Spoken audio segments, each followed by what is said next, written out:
files.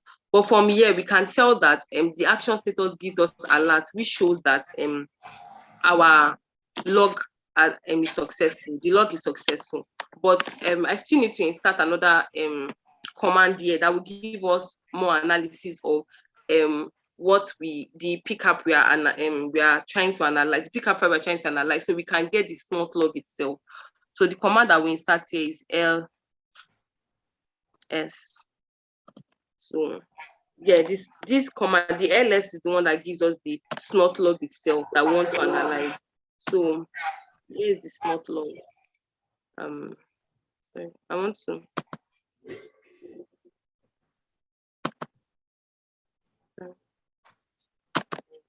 Yes. Now, I want to analyze the snort log itself.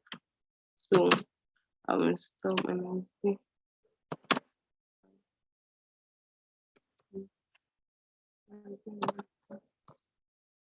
Then this log file itself.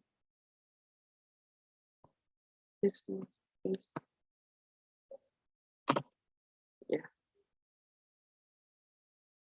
So yeah. So the snort log itself helped us to run the packet dump, the dump that we want to analyze itself, and this is the final information that we have. So this helps us it shows us the source IP. Sorry. This shows us the source IP. Sorry, my laptop is lagging. This shows us the source IP itself. It also shows us the destination port and the IP address. I want to scroll up. Yeah. Okay. So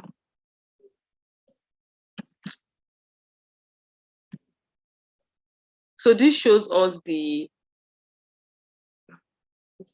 yeah. So this shows us the IP address after the one. It shows us the source IP and the destination port that we analyze. So this shows that an alert has been generated and they are not separated. So this is the simple way to detect an image file with snort.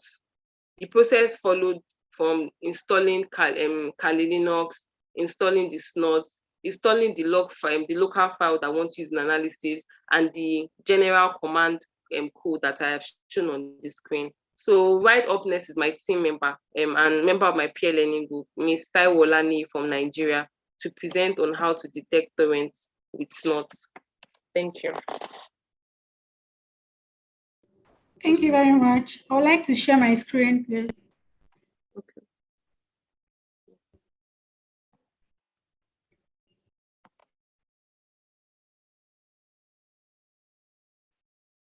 Okay, thank you very much. So my name is Taiwo Olani, and our topic is detecting torrent and image files with snort. And basically, snort can run on different modes as IDS, can run in an IDS mode, logging mode, and sniffer mode. And for this project, for this part of the lab, we'll be running snort in the IDS mode. And what IDS basically does is that it monitors the traffic, analyzes the network, and alerts one if the rules matches what we've configured in our files. So the rules, this is an example of a local rule, and it is stored in a file. And it is this rule that defines what is acceptable in the network traffic and what is not acceptable. So I'll be putting us through what it means. The alert basically is a rule action. We have for other rule actions, we have something like dynamic.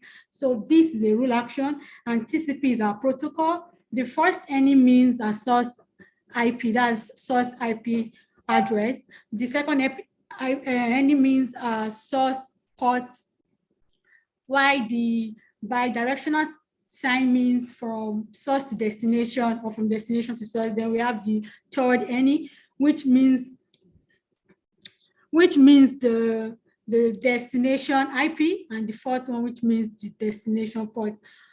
And this is the message will be, we have the torrent file font, that's the message. it will give us. And okay, let me. That's the message it will give us. So we have the REV one. That is revision. That's revision number, and also we have the last one, which is the destination port. Okay. So I'll be showing us how to detect torrent. I'll be showing us how to detect torrent files with snot.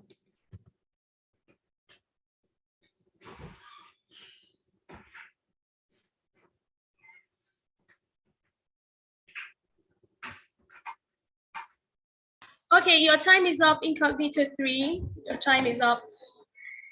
Okay, so can you round it up? Thank you.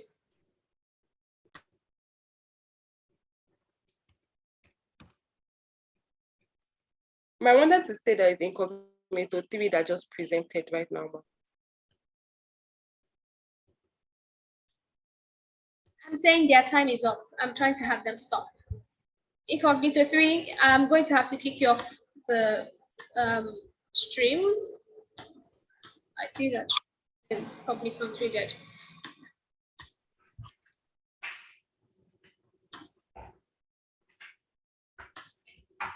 Okay, so I understand that there was a mix-up while we were getting into this particular session with Incognito 3, and Incognito 2 was supposed to go before them. I apologize for that. So we're going to have Incognito 2 come up right about now. I'll be spotlighting Dorothy and the other members of our team. If you don't have your video turned on, I can't add you to the spotlight. Please ensure to have your video turned on. Hi, Dorothy. You can begin your presentation while I add the other members of the team. Okay, good morning, George. Good morning, participants. I am Success Orakwe, and we are Incognito 2. So on this team with me is my sister Tanya Wandu from Kenya, Dorothy Ama from Ghana. On the topic, how to analyze malware with online sandboxes. How to analyze malware with sandboxes. So before I go ahead, I would like to define what a malware is. And then a malware is any malicious software that poses as a threat to a system. This software could cause harm, it could cause damage to a system, to a computer, to a client, to a server, and a computer network. So there are various types of malware, and they include the Trojan, the worms, the rootkey, the keyloggers, ransomware, adware, and spyware. So remember our topic, how to analyze malware with online sandboxes. So now, what is malware analysis? So malware analysis is the use of tools to understand the behavior and the purpose of a suspicious file. Then I want you to also note that a sandbox is an isolated testing environment that mimics end user operating environment without affecting your system. Now, network sandbox can be used to carry out advanced malware analysis by allowing suspicious files to run in a segregated environment. So the sandbox analyzes the behavior of the malware and classifies it either as safe or not safe. Then moving onwards, we're also supposed to note, or I want you to note, that an online sandbox can be used online without having to download or install it on your system. So for this demonstration, we'll be using anyone. So anyone is an innovative sandbox with full interactive access. So it allows you have real-time interaction. It also allows for meta attack mapping. It also allows for behavior graph and then network tracking. So what is the relevance of malware analysis? So malware analysis helps us to identify the source of an attack. Yeah. It also helps us to categorize the incidents by level of security. It's either it's low, it's medium, or it's high. Then it also helps improve the efficiency of an incident response process. Malware analysis also helps us evaluate the potential damage from a security threat. And then lastly, it helps make an informed decision on how to deal with that threat. So Tanya will be taking up from to tell us more about the system setup. Over to you, Tanya. Okay, thank you, Success. So good morning, everyone. So I'll be taking us through the system setup. So where is all this happening? So all this is happening in an OS called Kali Linux, which is being hosted by a virtual machine called Oracle VirtualBox, and we've assigned the Kali Linux of a RAM of around 4 GB. And so where are we getting our malwares, the ones that we are analyzing? So we are getting our malwares on a website called VX Underground. It provides us with a list of different malwares, and we're able to choose which malware we would like to analyze. So in this specific demonstration, we will be using Conti. So Conti is a ransomware which was observed in the year 2020, and it affects all versions of Microsoft Windows. So what happens when Conti ransomware affects your system? So number one, it terminates services using the research manager. Number two, it uninstalls your Windows Defender application, meaning you're not able to stop these malicious activities that are actually happening on your system currently. Number three, it deletes all system restore points. So you do not have any backup. So you're solely depending on these attackers to set you free from this attack. And then number four, they encrypt all your data. So they deny you access to your specific system resources. And then you actually need to meet their demands to be able to access your system resources. So I will pass over to Dorothy to show us the demonstration. Thank you very much, Tanya. Good morning, everyone. And as mentioned earlier by my group members, we are using AnyRun, an interactive online sandbox. So there's an instance of we running AnyRun in our Kali Linux. So you are presented with an interface like this. If you want to start a new project, you click on less hands and it opens a window for you. The window it opens looks just like this. Very slow. The window it opens a window for you to upload a new file. So you can start uploading. You can either upload the URL of your malware, or you can upload a downloaded sample of your malware from VX Underground. So when you click on new task, it opens the window for you to upload those files on it. So as already mentioned earlier on, you'll be using the Conti. So as you can see in the window, it's very slow sometimes. So as already mentioned, you're using the Conti ransomware attack. So after running the Conti ransomware attack, example of it is what I am running in this window. It takes a considerable amount of time before it loads. So we've already run a sample of this. So when you start running, you are presented with information like the total number of connections, as you can see over here is 9, with their corresponding IP addresses. You are also presented with a test report. As you can see here, a process graph and an attack, the MITRE attack framework. It also gives you the indication of compromise. So very good. So it's as loaded to connections. You can see the protocols used. You can see the IP addresses it made calls to. You can also see the processes involved, the command line scripting files it's made mention of. So we are going to delve deeper into the test reports, the process graph, the MITRE attack framework, and the IOC curve. So when you click on the process graph, you are presented with a window. So a process graph is basically a model. It's basically used to model the activities within a process, and it shows you the activity sequence, the information exchange during the execution. So as you can see, the process graph was just loaded. It's made calls to a whole lot of system files. Very slow. To system files. So I have just a snapshot of it here.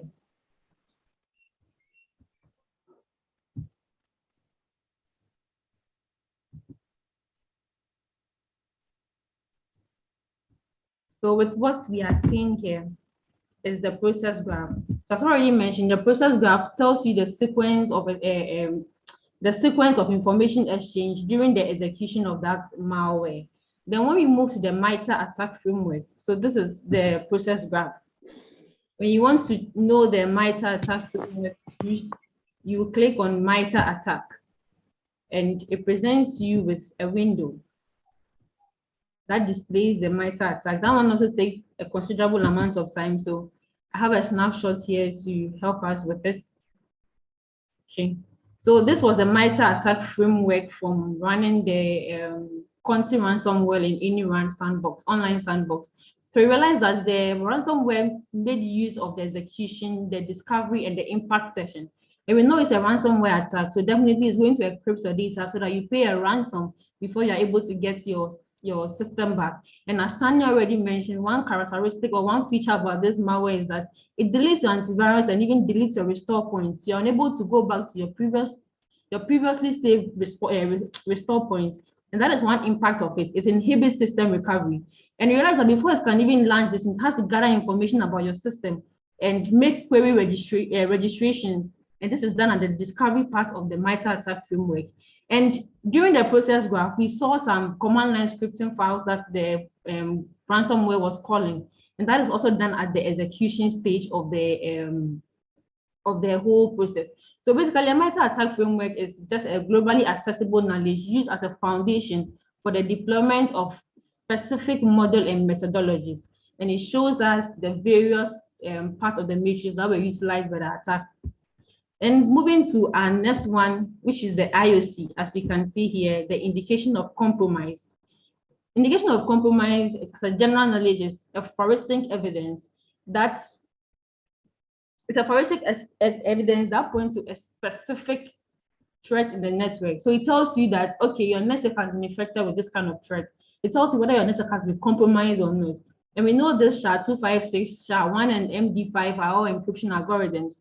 So this Conti malware or Conti ransomware made use of this encryption algorithms during the process of the initiation of the attack. So in conclusion, we've got to know that online sandboxes gives us the flexibility, gives us a segregated environment for us to run our malware without affecting our actual PC, because these malwares are actual live malwares that can affect our PC. So anyone with an online sandbox gives us the flexibility to move that malware onto another space for us to analyze the malware. And anyone gives us various options. It gives us the MITRE ATT&CK mapping, the behavior graph, the test reports that we can even put and add in to improve our incident response. And lastly, it helps an organization to improve. The malware analysis is very important because it helps an organization to improve their efficiency, to respond to some ways to prevent that attack from happening to them. So thank you very much for listening to us. This is the end of the presentation. Thank you. Thank you so much. Well done. That's a beautiful presentation. A round of applause in the chat box for Team Incognito 2. Was delayed, but was still spot on. Thank you very much. So we'll be having Team Incognito 14 join us up on stage. Team Incognito 14. Please remember to have your cameras turned on, or I can't add you to the stream. If your camera isn't turned on, I can't add you to the stream. All right, so are you the one kickstarting, Veronica? All right, yes. So just go ahead and add the rest of your team. You can go ahead and share your screen. Good morning, everyone. I'm Veronica Wangoi from Incognito 14. We're going to do a demo on how to perform memory forensics using volatility.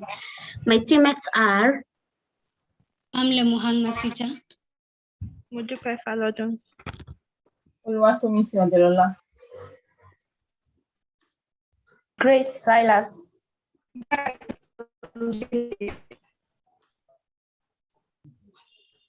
Memory forensics is a process of capturing the memory of a device and analyzing the captured output for evidence of malicious software.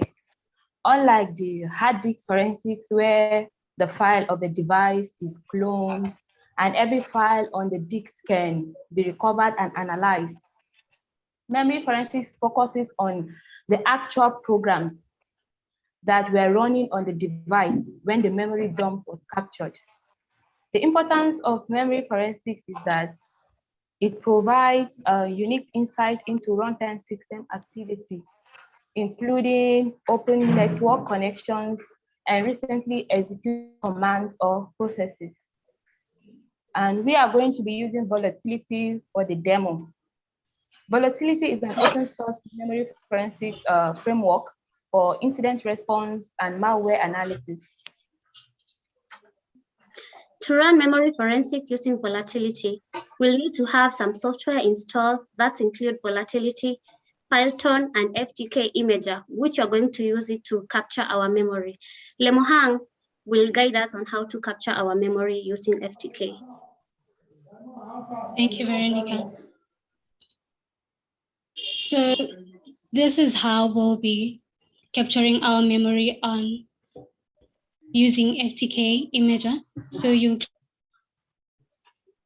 click on File, Capture Memory, and then you can rename your destination file name if you want, and then you can browse it to whatever folder you wish to. Click on OK, Capture Memory. Oh, it says it's already been done. So basically this is how it's done. So while this is still loading, Modupe will take us through the commands. Thank you, Lemohang. So to capture the, to analyze the captured memory, we will be using volatility 3. So Lemohang is currently showing the options we have for volatility 3. As you can see, we have, Lemohang, can you please scroll down a bit?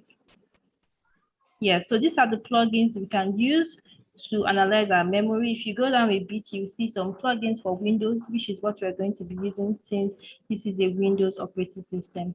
Okay, Lemohang, please, can you go to another tab, or can you go to use the same tab so that we can run some analysis on our captured memory? Okay, we'll be using a Python script, go.py. Can you run Python? Go.py -f. So for this presentation, we have already captured we have already done an image capture. So we are going to be using that.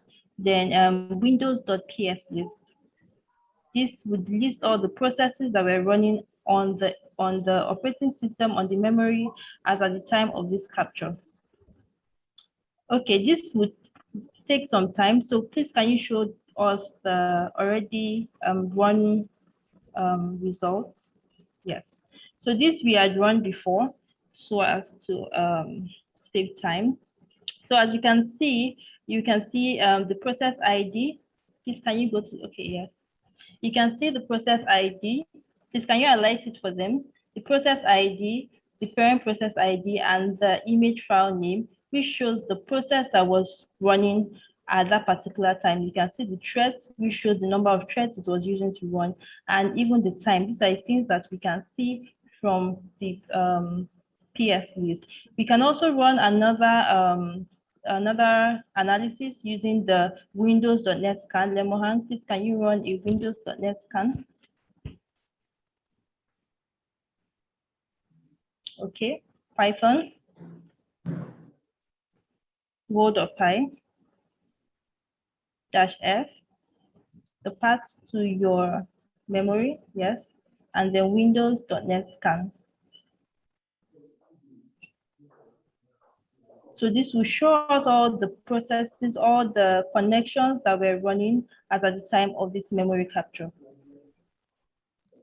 Okay, so my colleague Tomisi Odelola will continue from here explaining the importance of the analysis.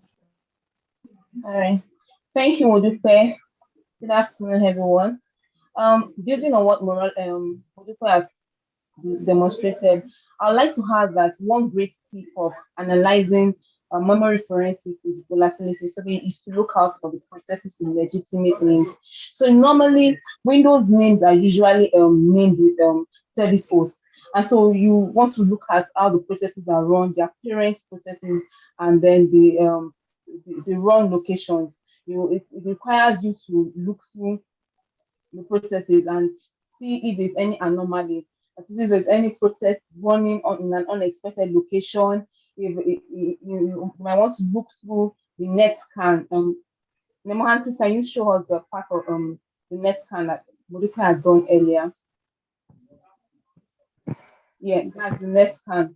So you want to check if there are ports if there are some anomalies in the port, because some of these malicious attacks can be under some of the port, like 1234, like 444.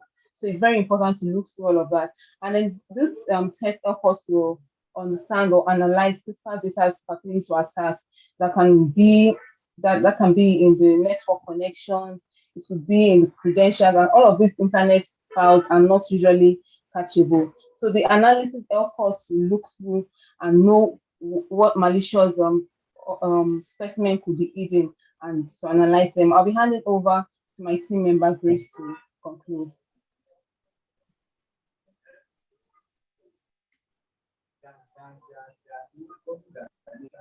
Okay, hi. From our analysis, we are able to quickly identify if it will be easily for us to quickly identify if there is any malicious program or activity running in our system. Since we can see from cvcohost.ex, those are names known to us or addresses known to us. In case there is anything suspicious or a new name that appeared from our analysis, we'll need to go deeper to do more research and to find out if it is a threat to our system so that we can solve the issue. Thank you so much. We are open to any question.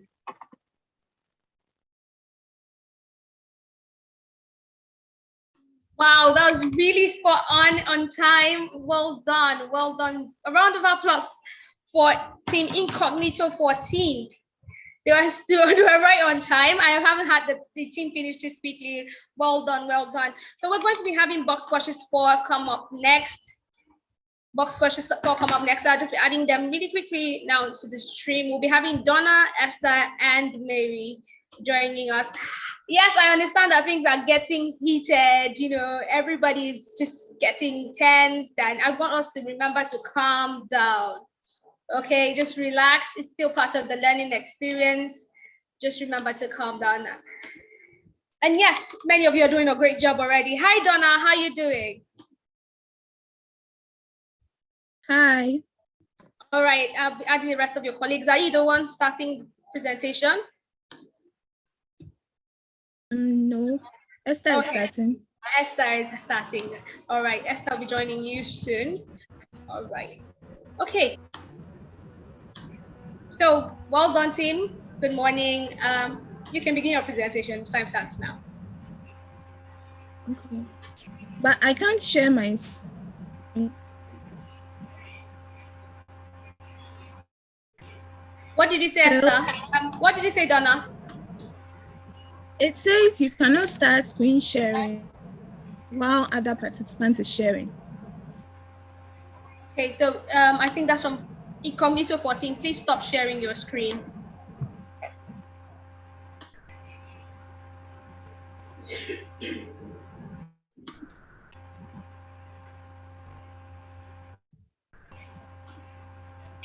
Thank you. Please stop sharing your screen in Incognito 14.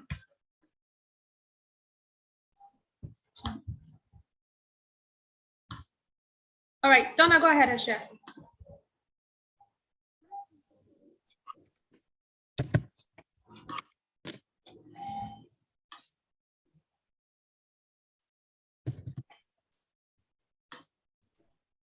I think you're on mute. Donna? Good day, everyone. Okay. My name is Esther from Box Questions 4, and our topic is how to investigate a hacked Windows system with PowerShell. So I'm here with my team members, Donna Battery from Ghana, she's here, Donna, Hello. and Mary Campbell from Kenya. I'm Donna. Okay, Hi, so I'm Mary. Before we proceed to the demo presentation, it's important to share with you the basic things you need to know about the tool we are using to investigate the hacked Windows system, which is PowerShell. So first of all, I want you to know that system hacking is defined as a compromise of computer system and software just to access the target computer and to steal or misuse the sensitive information from the system. So the tool that I'm using is PowerShell, and a PowerShell is a shell-based on the .NET framework developed by Microsoft for the purpose of task automation and configuration management. It includes a command line shell, a scripting language, and a configuration management framework. So the commands we use in PowerShell are called commandlets, also known as CMDlets. For you to carry out an effective investigation, you have to look out for signs or data that identifies potential malicious activities on the system. And these are known as indicators of compromise. So our aim is to find out how to check if the machine got compromised, when it happened, and other information related to the attack by observing artifacts, also known as the indicators of compromise. So these indicators of compromise are usually found in event logs, and some of them include the time of compromise, unsecured ports, and tools or software that aided in the attack. So at this point, I'll be inviting my teammate Donna to give us a hands-on presentation on how we were able to investigate the Windows system using Powershell. So Donna, over to you. Okay, hello everyone.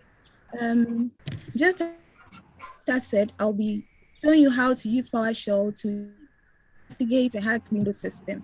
So our main is going to be how to find the malicious tags, and also if there are any users that served as weak links for. So to properly navigate the system, I'll first of all find out whether the system is a based or a client-based system.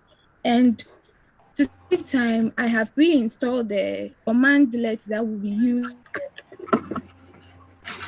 The commandlet that to make it quicker. So the first one is computer info, and I have specified what exactly I will need just to save time. So this window is also one of the signs that the system is compromised.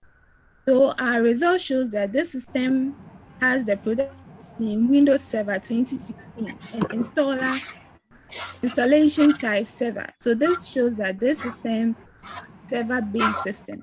So let's move on to find the malware tags. And one thing we should know is that malwares often run build activities.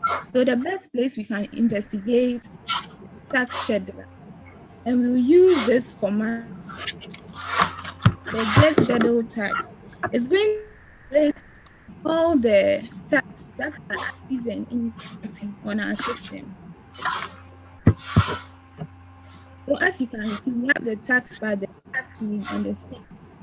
Some of the states is disabled. One thing you should know is that disabled tags have no effect on the system. And we have tax pad. Another thing is that malwares often lack tax pad. So what we are going to do is that we are going to narrow our search by focusing on the tax. We are going to focus on the tax pad, the tax name, and then the date using this command. So you can see that it has limited us to the ones that are suspicious. So we are going to investigate them one after the other to know what they execute using the action command.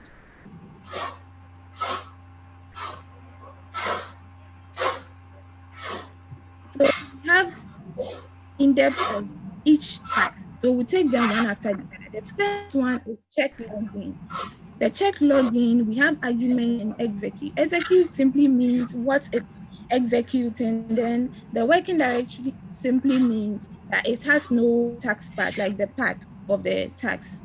So we start with the first one, the check login. It ends with I explore.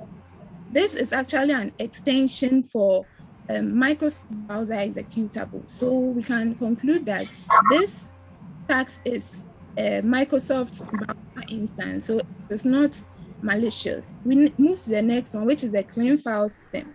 With the clean file system, it has TMP-NC. C stands for netcat, a software that reads and writes network connection, and PS is actually for PowerShell. So netcat is actually could be used for malicious purposes, and it arguments that there are some numbers, and usually we should know that listeners actually listen on ports. So the 1348 is the port that it listens on. Let's move to the next one, which is the flash update. The flash update executes PowerShell X. So that means that it executes a PowerShell script, which is not that suspicious. So let's move to the game over. Game over has this. It executes mim.ex. Mim is actually a short for Mimikatz. It's a software that saves and views user credentials. And as you can see at the argument, it says that it is saving long passwords. It's outputting it in a text format on the TMP folder. So this is definitely a malicious. Then we move to the last one, which is updates windows. With update windows, it executes IE install. Per our analysis, we found out that IE install is actually used to detect user access control bypass. So we can conclude the game over and then our system are both malicious. And so we can move on to find if any users that acted as weak link for the system computation. So we are going to use this one. We are going to base the name and then the last log on. So as you can see that Peter logged on today, that is S, and the rest do any last log on, but John does. John has March 2nd. So let's go back to the start date of the malicious files and see if they relate. Yes, they do. So we can say that user John acted as weak link for the attack. Then finally, we can assume that since there is a user, might be a DNS poisoning, and we use the last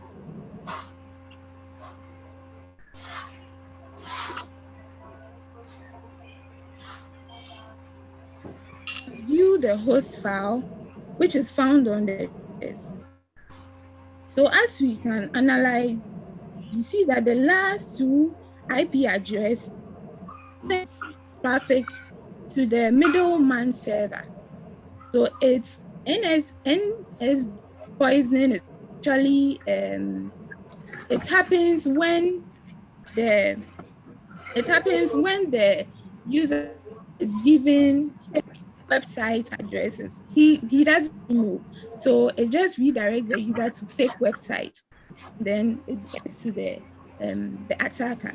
So I'll end here and call Mary to conclude for us. Okay, thank you so much, Donna.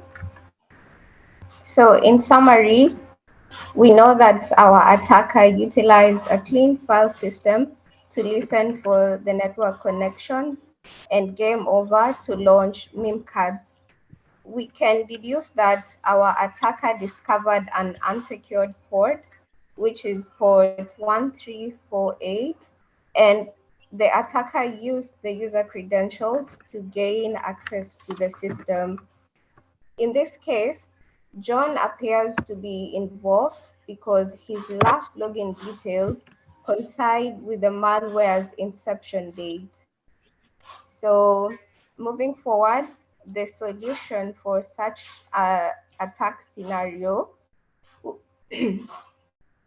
will be for us to remove the .exe files and the scripts of the malicious tasks, to drop the inbound rule that has been linked to the attack, to clean the registry editor, and to start the script.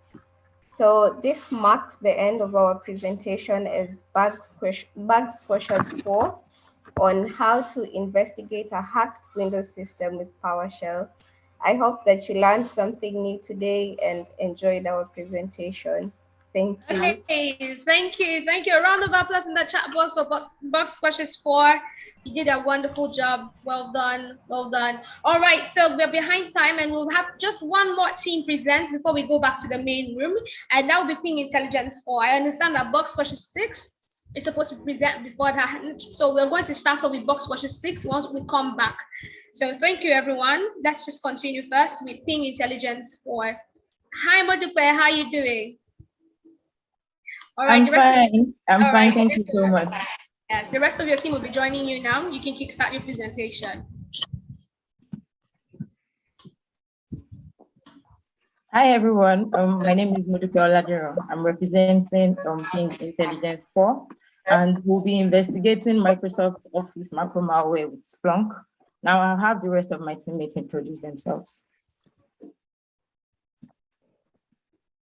Hi, my name is Iyabode Atoyebi.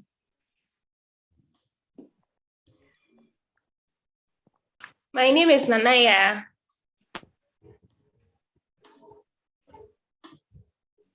Good afternoon. My name is Mafodi Kenenge. So an overview of our investigation today, we are Ping for Africa, a cyber consultancy firm, and we were called by a multinational organization to investigate a malware attack they suffered. So their IT team discovered that this malware attack emanated from an email attachment that was downloaded by their sales personnel to have a macro-enabled document. So given the aforementioned information by their IT team, we are going to investigate and find the user agent string, the user ID, the source file name, and lastly, the name of the macro-enabled document. So to investigate this, we're using a search, analyzing, and monitoring software called Splunk. And at this point, I'll call on Modupe, my teammate, to investigate or walk us through the investigation. Thank you. Thank you very much, Mafo. Now to investigate this same situation, we've been provided a data set, which is known as the bot v3 ingest. So we are using Splunk, as said earlier by my teammates, and this is the Splunk interface. So we come here through the search query and we input index bot v3 to search through our data set. And then we change our search to all time, since it's not in real time, then we search. Now this is going to bring us a whole lot of events, and we'll have to streamline it for that to be able to get what we are looking for, which is firstly, we'll be looking for the full user agent string that uploaded the malicious link file to OneDrive. Now we'll be doing that by also streamlining our search to Microsoft Office 365. Why we'll be doing that is because we know the file was uploaded to OneDrive, and the source of OneDrive is Microsoft Office 365. So we'll be adding that to our search query. Source type, Microsoft Office 365.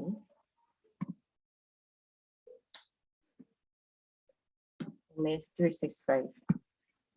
And then we search through it.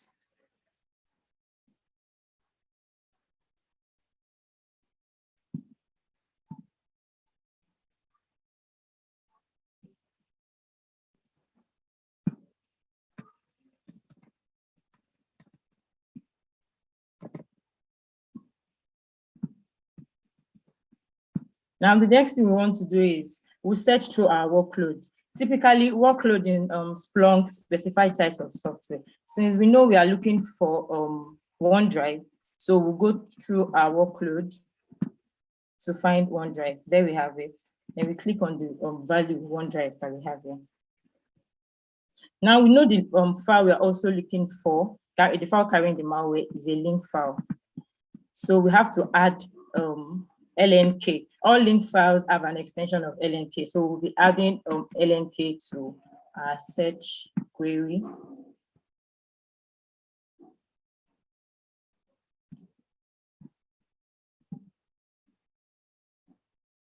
Yes, there we have it. We have about 24 events. That's still quite much. So we still have to streamline it further. And then we have to go to operation. We'll come to the left-hand side of our field here and click on operation. Yeah. Yes. So we are looking for a file that was uploaded. We come down to file uploaded. Here we have just one. So we click on it.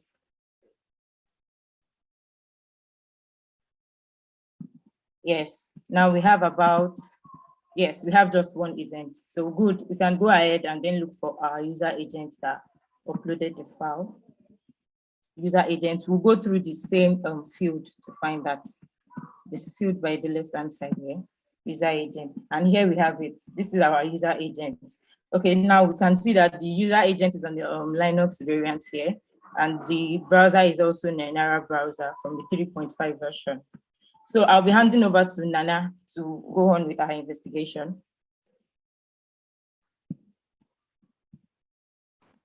Okay, thank you very much. So on the same query type, we are going to look for the object ID. So the object ID is a unique alphanumeric identifier registered under ISO. So at the left side here, so that's the value for the object ID. Then we save that one for later. Then after that, we find the source file name also on the left-hand side. Yes, so at the source file name, you look for the value, and there you can see that the file was uploaded with the name Bruce Birthday Happy Hour.lnk. I'll hand over back to Modupe to continue. All right, thank you, Nana. Okay, so the last thing we'll be doing is we want to find the name of the macro-enabled document. So we do that also. We go back to our search query and include source type email SMTP. Why we'll be streaming SMTPs because we know it is an email. The file was sent through an email, and all email protocol is SMTP. So we'll be streaming that.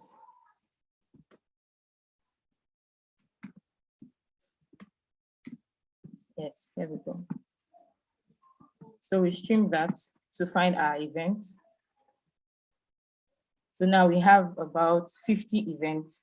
And another thing to note is all macro-enabled documents, whenever they are discovered by Microsoft, attaches a macro alert text to it. So now we want to search through all the alerts to further down streamline our search.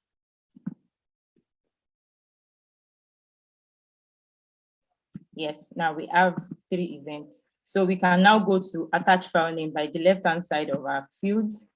Yes, we have it, malware alert text. So we click on it to find our file name. Okay, so we have the results here, 1 event. We won't be able to view our file name like this. So we have to show this result, the content in a raw form. So we come down here, show as raw text. Okay, now we are looking for a file name through this. Yes, about here. So here we can see base 64 is a string of letters. We can't find our file names here, so we have to copy this here, right here, and use base 64 to decode it. Base 64 is a website used for encoding and decoding.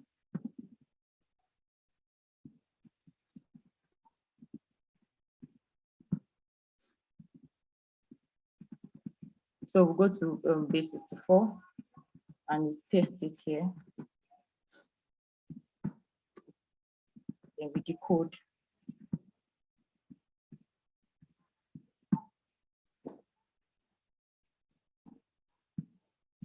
Here we have our results. We have our file name. Yes, as we can see, base 64 is telling us malware was detected in 1 or more attachments included this string. And here is our file name, Fraud Library Financial Planning, and is a draft. Thank you very much. I will be handing over to Iyabode for our conclusion. Thank you so much, Modupe. So from our investigation, we've been able to find the user agent string, the user ID, the source file name, and the name of the macro-enabled documents. So one way in which cyber criminals can easily infiltrate into an organization is by sending phishing links, documents, and messages to their employees. So it is important for all organizations to come up with cyber security awareness and training programs to prevent risk, threats, and data breaches from cyber criminals. So with these cyber security trainings awareness programs, employees will be able to easily spot malicious documents so as to avoid being victims of cyber attacks. Also, all organizations must endeavor to have an incident response plan, which contains procedures to easily identify, eliminate, and recover from cyber threats. So with this, we've come to the end of our presentation, and would like to say, on behalf of Pink Intelligence 4, would like to say a very big thank you to everyone for the opportunity and time. Thank you. Okay, thank you so much. Thank you so much. Well done. That was spot on. A round of applause for them in the chat box. Thank you so much. All right, so we'll be calling up George to come just address us for a minute or two just before we move to the main room. So it's just going to be very brief. Box Watcher 6, once we are back, I'll begin with you. Apologies for having to make you wait. So we'll have Mr. Shegun join us right about now for his comments. Okay, that was a wonderful, powerful, and incredible presentation from all the teams that have presented. I just want to quickly say this, that your time is as much as important as your presentation and delivery. you need to be very careful, and strike balance between, time and delivery. Accuracy is as equally important as speed. So while you are rushing, we still want to get insight from what you're doing. And while we are getting insight, we still want you to be within the confinement of the time. So this will really help you, outside, the confinement of this setting, when you have speaking engagements that has to do with, time, has to do with time consciousness and the rest. So this is what I will just say for now. I still have other things to say. When we come back, I will be able to elaborate more on other things. Thank you, Mr. Shego. Thank you so much. Okay, like he said, please be conscious of time. The groups that are yet to come, this is him giving you an advice beforehand. While we are in the main room, just put yourselves together, look for ways to manage your time better. Thank you very much. So we are going to move up to the main room right about now. Just feel free to exit this and join the main room like you were in before. And we'll reconvene to continue the rest of the presentations. Thank you very much, everyone.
Hello, everyone. Welcome back. Welcome back. Hi. All right. I hope we had a lovely time in the session with Mr. Andy Chadwick. Did we all have a great time? Does anyone want to share anything they learned? If you're interested, you can just send a message in the chat box really quickly while we have other people join in. Just one key take back from Mr. Chadwick's session. Anybody? All right. Okay, so without further ado, all right, thank you, Tanya. Tanya says, do what you love and love what you do. Yes, Faith says network with people. Yeah, it's really important to network with people. Saying that no man is an island, and yes, it's true. You can't fully function. You can't live to full potential without networking, without constant learning. Thank you, Catherine. Thank you. I see that we all learned a thing or two, and that's really lovely.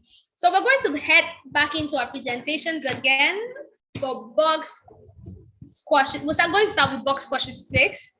Then we'll have bug squashes Ghana, and then bug squashes 8, and from there till bug squashes 14. So that being said, let's just ensure everyone comes in and settles in quickly while I spotlight the next team. Okay, bug squashes 6. Just ensure to turn on your camera. Maureen, I see you. I'm just going to add you I'm just going to spotlight you, and then we can start up.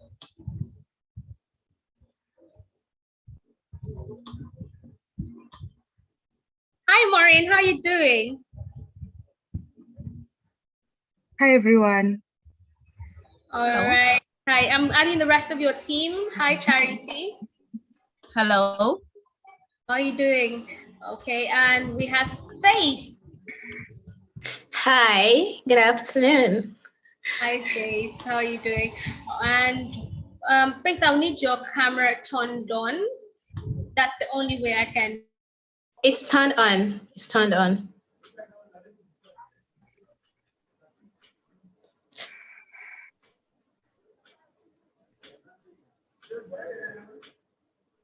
Together right now.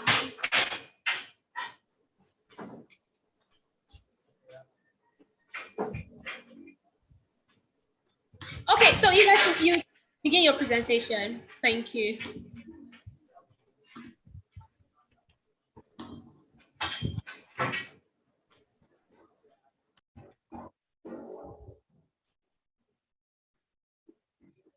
Can everyone see my screen?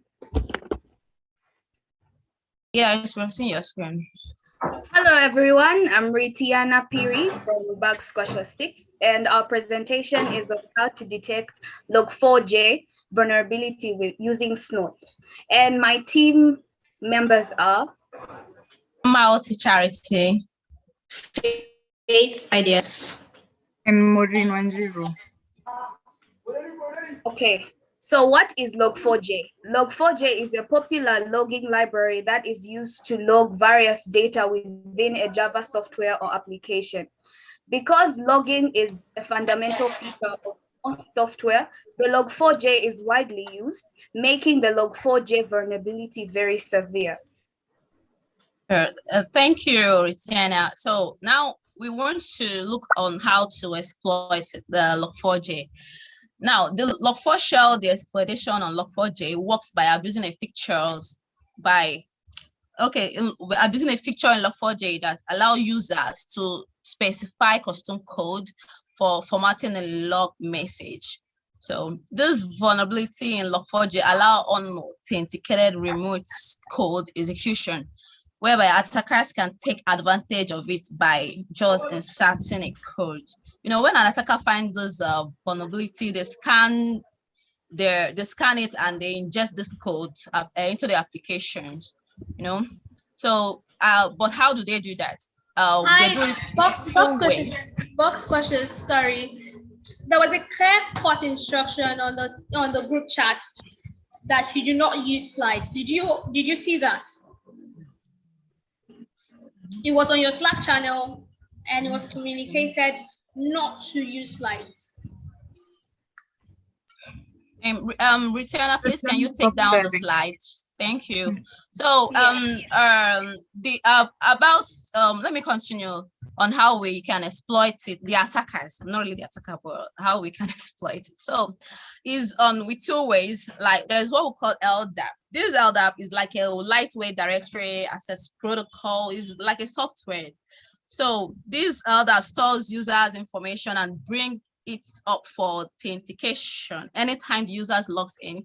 So, but Java cannot really relate directly with LDAP, with the lightweight directory access protocol.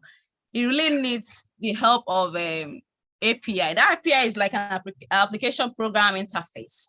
So these normally these LDAP do store this information, as I said, but Java cannot really relate with it. But we need that API, that application program interface. Then with that application program interface, we'll now use Java network device interface. So this Java network device interface interacts with this lightweight directory access protocol to get information from Java. So because the content of these log messages often contain users' control data, so attackers can insert this Java network device interface and now wait to serve their malicious Java classes that performs so they can have an access to perform the action they choose. So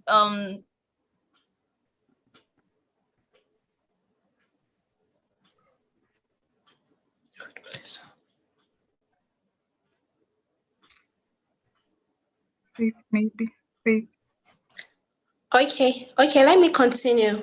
So what my colleague was trying to say was that the Log4j, how it's being the vulnerability there is that because Log4j allows user control data, attackers can then insert this code. So how does it happen? What's the life cycle? You have the attacker sweeping through the internet for exposed Log4j vulnerability servers. Then when they find an exposed servers, they send malicious HTTP code. And then the victim server requests using Log4j. Then the Log4j interpolates the strings and queries the malicious LDAP server.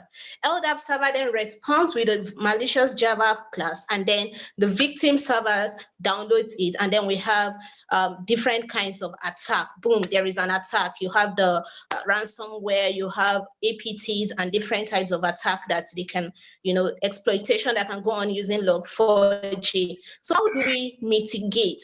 Usually when you have, if you have Log4j that is below 2.16, you are vulnerable. So you just simply update. But sometimes we don't know some of these programs or applications that have Log4j embedded in them. So you need another layer. And then we have the firewall. So that is what brings snots, which we are using now to detect it and prevent it. So this snot is a powerful open source intrusion detection and prevention system that works with lines of rules. So you send those series of rules that help define the malicious network activity, and then use those rules to find packets that match against them and then generate alerts for users. So what you do is that you download snots and then download npcap that makes snots to work. Then you download the Log4j rules and then set those rules in snots so that it will detect. So my colleague will take over from here. Thank you. Okay. So once you have downloaded all the applications that you require, that is not as Faith has mentioned, not the snot rules and the npcap, you now configure the rules to match your system, because snot rules come downloaded in the Linux version. So you have to, if you're using Windows, you have to configure them to work in Windows. After you're done configuring, the next thing you do is to ensure that snot is working. So how do you do that? You come, first of all, snot is not an application that you just open up. It works only under the command line. So you come to your command line, you open the command line, and you write this code. This is where our rules are, the snot.conf, inside a file called etc in snot, which is inside the local disk C. Once you run this, it shows that not is well configured. If it doesn't give you an error, that shows that it is well configured and it is working properly. The next thing that you do after that is you find out what your IP address is. You use the command ipconfig. It is going to give you your IP address, which you will use and paste it here. For example, now my IP address is 192.16.028. So when I paste it here, it's going to, now this is the file that contains our rules. It's going to use the rules to ensure that nothing is going to intrude my system. Okay, so now the rules that are used in Log4j detect, that help detect this vulnerability, look like this. This is the command that is used. Now, as you can see, the first part, Log4j attackers, it contains IP addresses that are globally known to have tried to exploit the Log4j vulnerability before. So, and the second part contains, this particular code here is what attackers use when they're trying to intrude your system. So what this means is that if SNOT detects this particular code, it alerts HTTP and TCP that an intruder is trying to intrude your system. So consequently, what will happen when you run this particular code here, it's going to give you, okay, numerous, it takes some time, so as it takes the time I'll explain. So it's going to provide the packets that have been sniffed out that are trying to actually intrude your system, one, and it indicates the amount of time that it takes to do this. Good. So initialization is complete here. What we need to do next is close it, but now I've exited SNOT. And right up here, I do have analysis of how much time it has taken to actually to do this. So yeah. So as I pasted my IP address. So for my IP address, no one is trying to intrude in my system, and it has taken not 8 seconds to do this. Normally, this app is used by penetration testers, so it is constantly running. So normally it won't be an 8-second thing. It might take days, it might take hours, and it will definitely show a few packets that are actually trying to be intruded, or rather it will show the attacker was trying to intrude your system, and it will detect any packets or sniff out any packets. So that is it from Team Bug Squashers. Thank you for listening. Thank you for giving us the opportunity to present. All right, well done, well done, well done. A round of applause for them. That was spot on. Most importantly, for taking initiative to move on when your colleague was, stuck with the internet issue.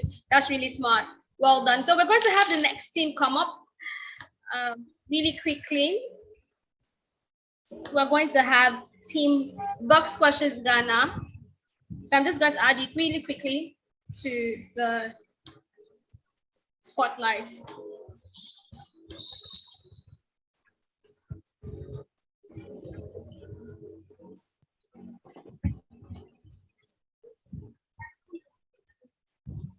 Hi, how are you doing? Hi, good morning. Good morning.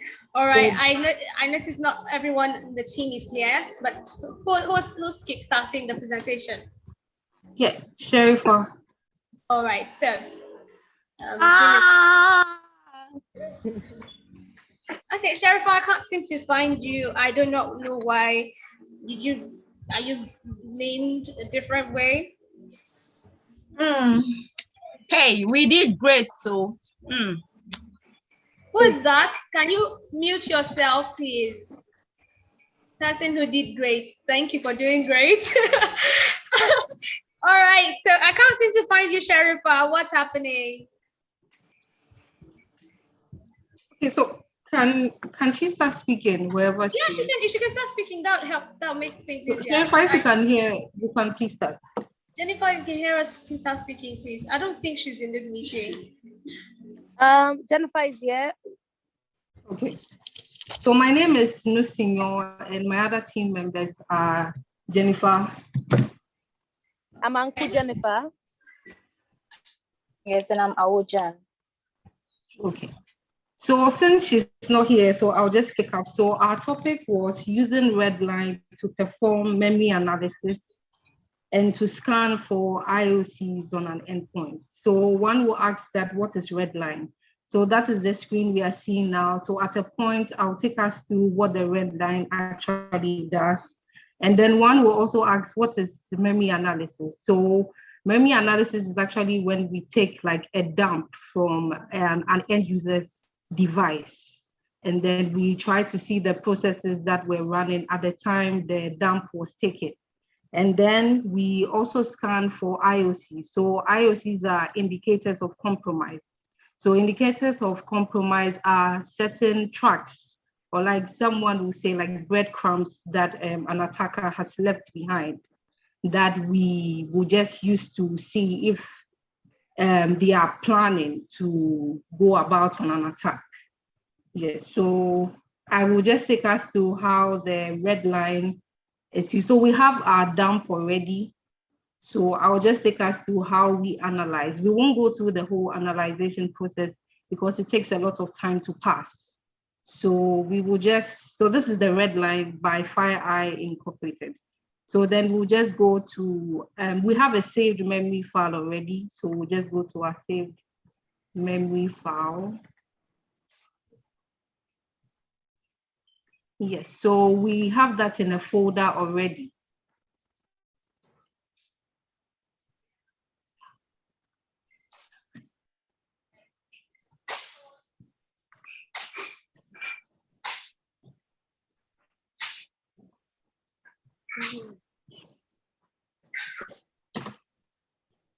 Apologies, my mouse.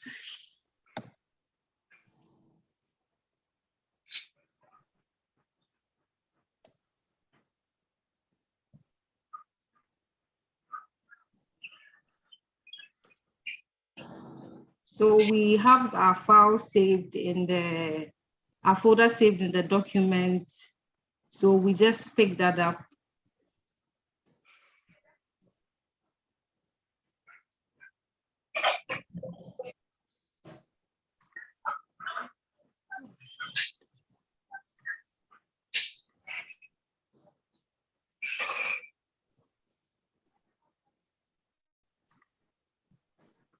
If you don't take care, you realize that the memory images should be all files and not just memory images. You won't find the file. So you have to select for all files.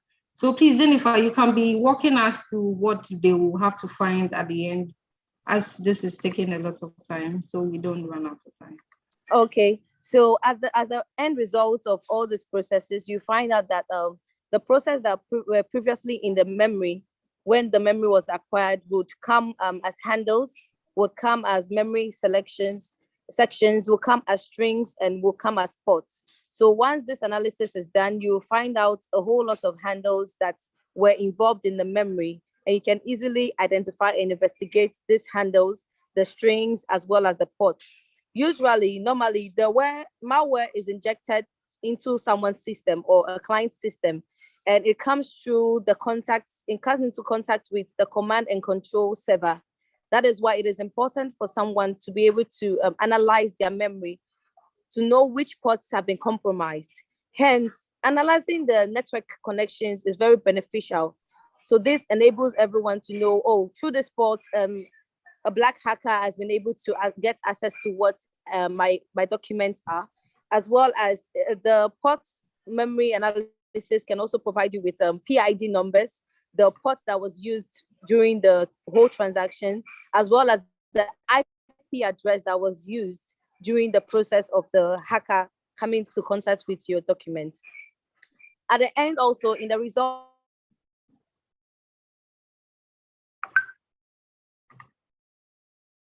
file handles, you find directory handles, you find registry handles, you even find mutants and a whole lot of other handles. This can enable you search through which ones have been compromised, which ones are not in the right order, which ones ought to be investigated to find out the root cause of the problem. Lucy, okay, the laptop is working. Okay, so we have found the file now. So you hit edit your script. So this is when you actually take some of the boxes that you want the analysis to work on. So we'll be clicking the strings, and then some other things have been done by default. But then we are not going to run this because it takes a lot of time. So you just edit your script, and then the next step is to say, okay, so I won't want to go through because I don't know what's happening with my system. So I'll just quickly take us back to a memory that has been analyzed already.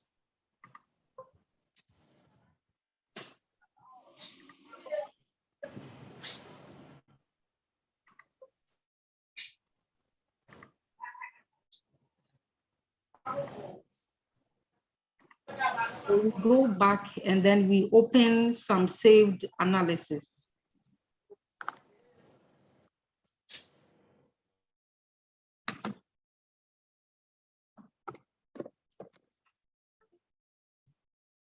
So we have some recent ones here, analysis. So when you work on a dump, it begins to take the name MAN ANS. So that is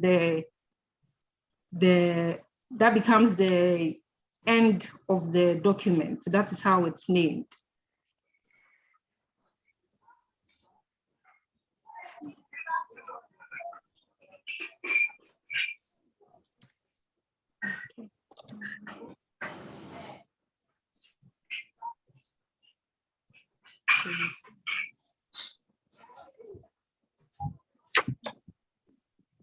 So it will just take a few seconds. Open just for us to have a look on how it goes. And it's just a summary or in broad details what Jennifer was trying to explain to us. So Jennifer will take us through some of the processes again.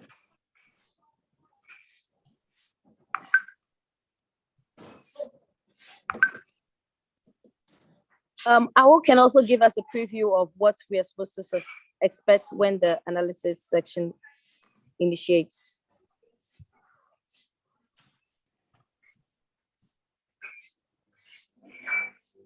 Oh, you are muted.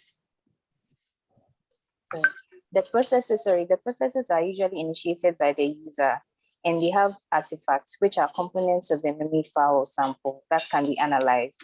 And these artifacts, by definition, the handles are used by the operating system to reference internal objects such as files and registry keys. The memory sections, they are portions of the program which contain executable instructions. The ports are points of connection that could initiate malware. And then the strings are sets of characters that could be used. So for example, we know that HTTP, if we see HTTP in a link, we know that that link is suspicious. So in the search bar, for example, if we are able to type HTTP, when we go to the strings portion of the analyzed data, it will reveal all those links that have the HTTP in them, so that we know that, okay, in case we have those kind of links in the memory file, those will be revealed to us so that we know where to go from there.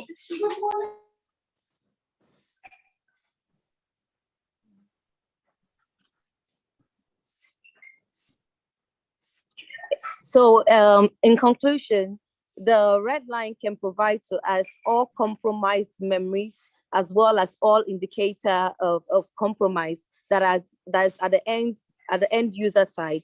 So with this application, you can easily analyze and find out all compromised malicious where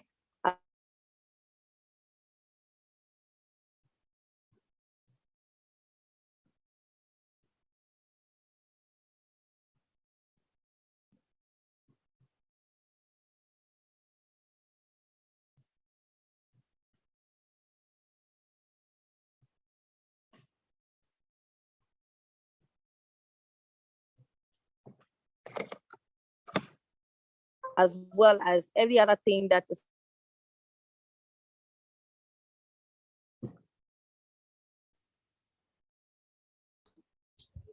Box Fishes, your time is up.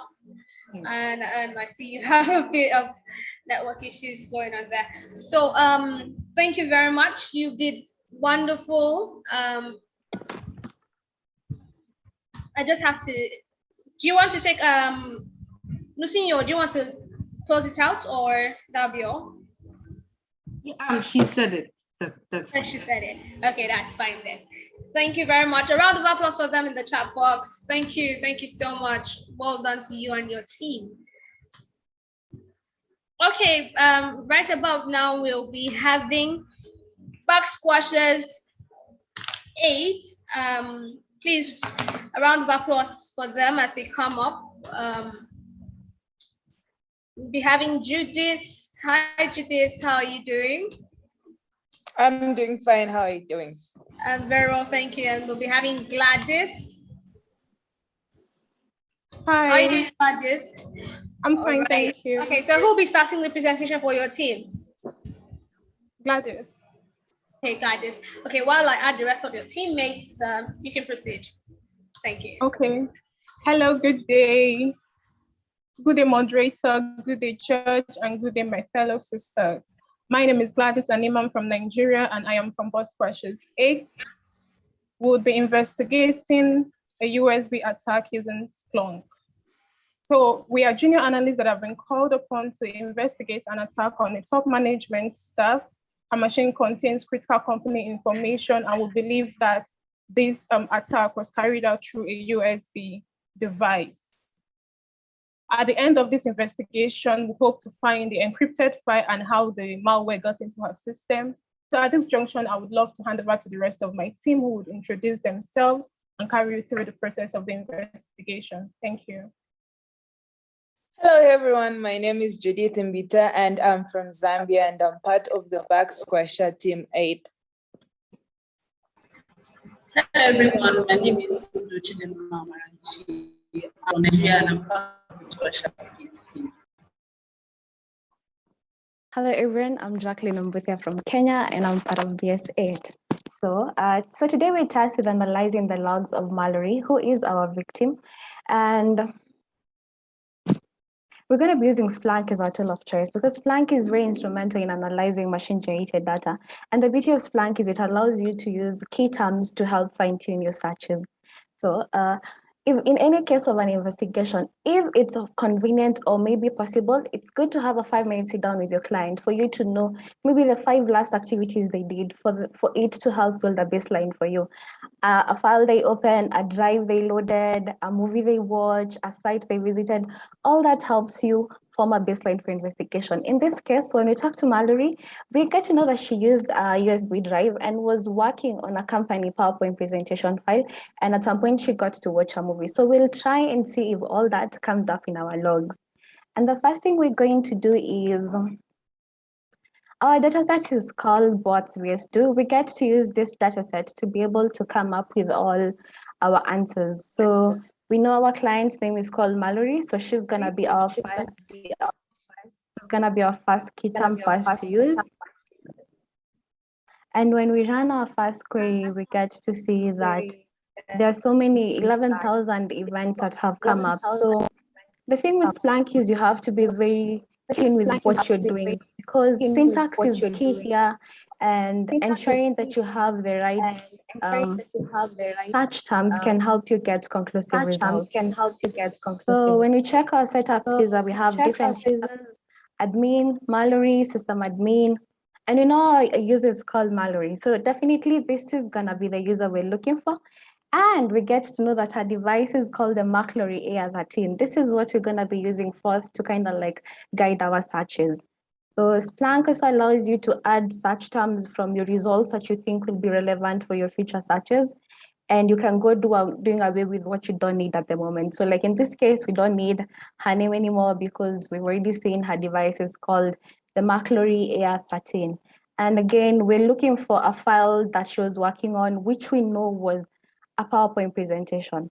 So another key thing with Splunk to note is knowing the formats for most files out here is very keen because you need them at your fingertips, some sort of way for you to be able to move around fast on Splunk. Let's say you don't have the time is not a luxury to you, so you need to be very quick while working with it. I have missed something. Syntax is really key when you're using Splunk, so you have to watch out for all that. Yay. So we see we have 7 events which have loaded, and right here we get to see There's a frothy marketing campaign that the original format was, I can't be able to highlight the last part of my screen because our videos are on that side, but we can get to see that now the new file format for the video has a crypt at the end. That means that it was encrypted, and most times hackers do that. Your file's gonna be encrypted, so you cannot be able to access them. Yes, and right about now, I'm gonna be handing it over to Judith. All right, so another thing that our client was doing on their laptop, they were also watching a movie. They are watching a series. So we noticed that the file name initially, before it was encrypted, it was in the search that Jacqueline has performed was called a marketing campaign. But then we see that it has an extension of encrypt. So for our next search, we are going to put encrypt as an extension to run the search and see. But this time around, we'll be looking for a movie file and not a PowerPoint presentation. So Jacqueline, can you quickly learn that for me? Doing it right about now. So in deepest, equaling of logs can also help us to find out the language the malware was written in, as well as the time that it was first seen on the system. So we are just waiting for Jacqueline to run the search for me so that I can be able to find out what movie, the season, and the episode that our client was watching. So from our search, we can see that our client was actually watching Game of Thrones.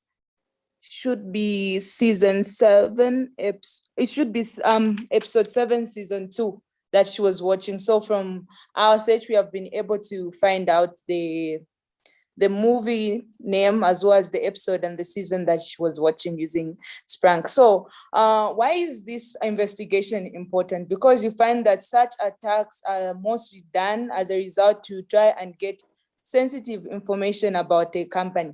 And when it comes to USB arms, they can cause harms that can be data related as well as hardware related. In the case of data related, you find that maybe the data has been deleted. There can be deletion of data. There can also be destruction of data as well as encryption, as was the case for our client, where we found that data was encrypted, which means she was no longer able to access that. Now you can imagine maybe you have a presentation that you're supposed to pitch, a marketing campaign that she was supposed to pitch in 30 minutes, but then because it is encrypted, she is not able to access it and hence can't do that, which will now damage the company's profile. So another thing why it's important to carry out such investigation is also to find out to what extent did the impact have on the attack have on the company that we are investigating. So that's it from me. Okay, and for our pattern shots, it's good for users to also install anti-malware and antivirus on their machine, and also for users to avoid using unscanned and unknown USBs, as all these USBs may contain malicious content. And also, reason why this is important is to mitigate and to minimize the effect this malicious malware attack from happening in the future. Thank you. So just in case you find yourself in a similar scenario like this, and you would need the advice or the work of junior analysts like us, please, we are just a phone call away. You could always reach out to us and we'll help to mitigate and investigate the attack. Thank you very much once again, one from Boss Questions 8. Do have a nice day. Wow, that's lovely. Well done. A round of applause for them in the chat box, please. That's really spot on. I really must applaud you all. Thank you so much. Thank you so much. So we're going to have the next team come up really quickly. Box Questions 9. So we have Moinoluwa. How are you doing? Yeah, I'm fine. Yeah, we are ready for. I can tell already. All right, so who'll be kickstarting the presentation from your end? Okay, I will. You will. Okay, so that's great. So You have the floor. You can just start while I add the rest of your CVs. Good afternoon, everyone. My name is Fanny Grace. I am from Nigeria, from Boss Question 9. Today, we will be presenting on investigating Revel ransomware using the FireEye red line. But before we delve into that, what is Revel ransomware? Revel ransomware is a file blocking virus that is considered to be a serious threat. It encrypts files after investigation, after infecting it, and discards a ransom request message. While Redline is a tool, is an investigating tool, an incident response investigation tool. It provides investigators with the capability to dissect. It provides investigators with the capability to dissect all aspects of a particular host, ranging from live memory auditing, examining and processing drives, file system, metadata, network live connections, window event log, browser history, and many more that bear relevance to breach investigations. At this juncture, I would like to hand over to my colleague, Blessing. Thank you. Good afternoon, George. My fellow CyberGirls.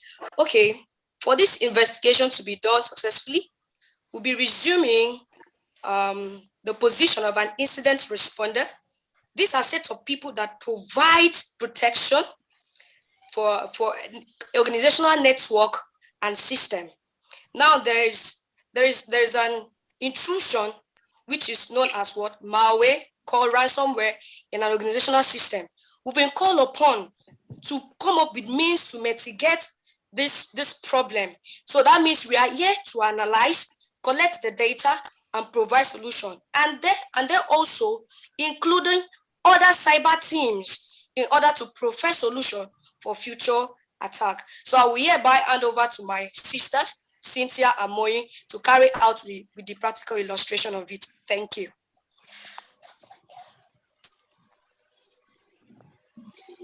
Hello, good afternoon, everyone. Thank you, Judge, for this opportunity.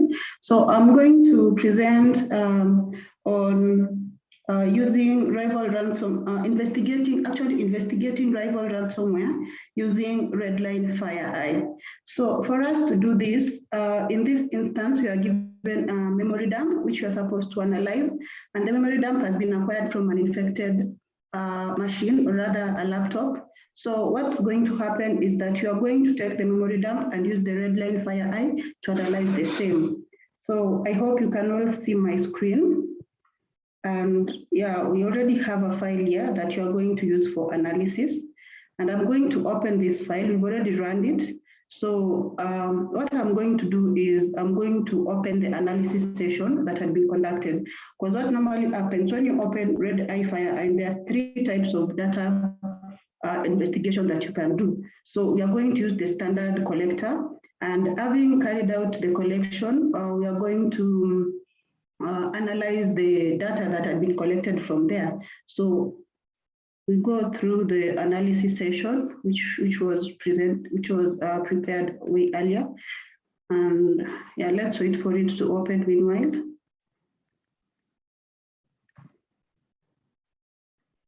So there we go. That is the session. So we are opening the session, as you can look at my screen, which is preparing an analysis session, and it's loading at the moment.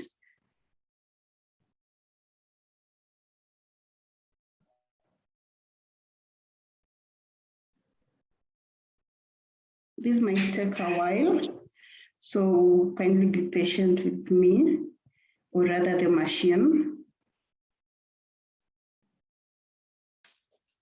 No, we are the firefighters, the police of the organization. Please just be patient with us while the section opens.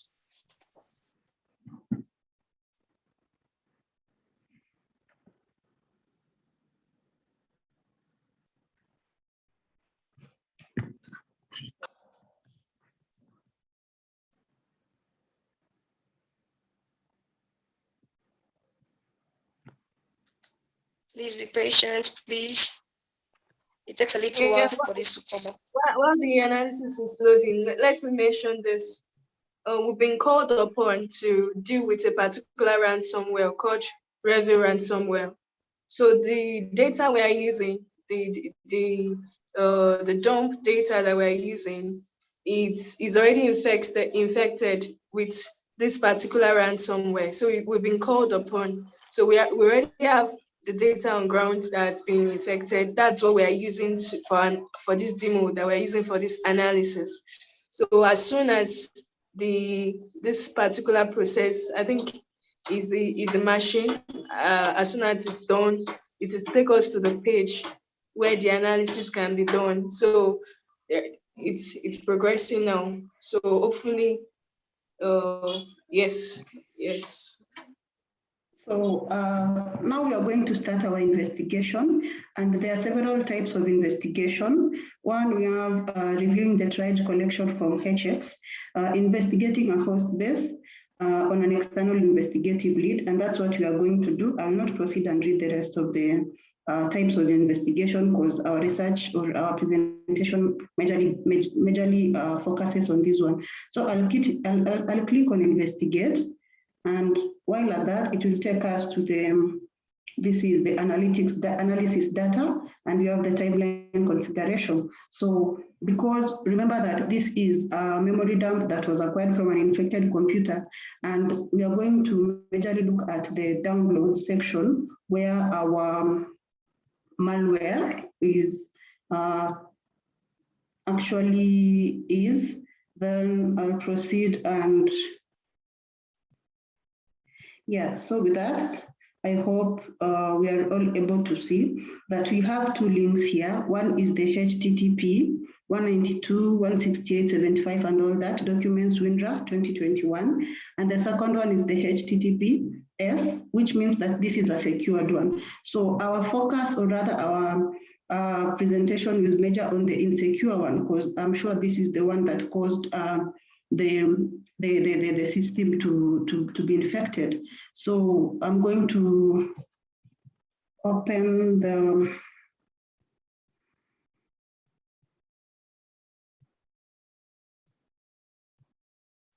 I'm supposed to access the MD5 from here. So that's what I'm trying to do. Yeah.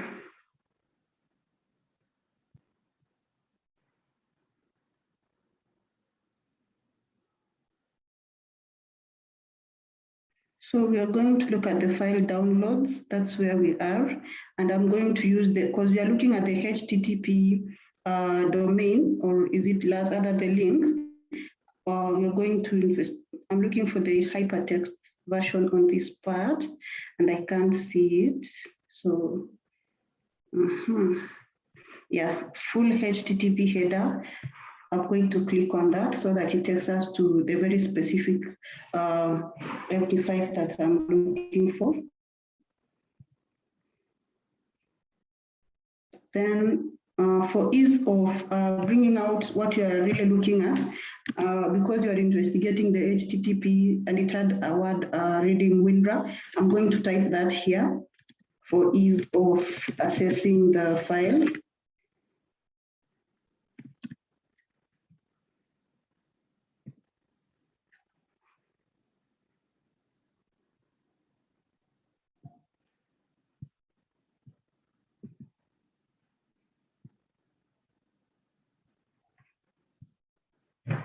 I don't know why it's not getting me there, because it's using this WinRAR. By clicking on this WinRAR that you're supposed to access the MD5 hash so that we can use it to conclude our investigation.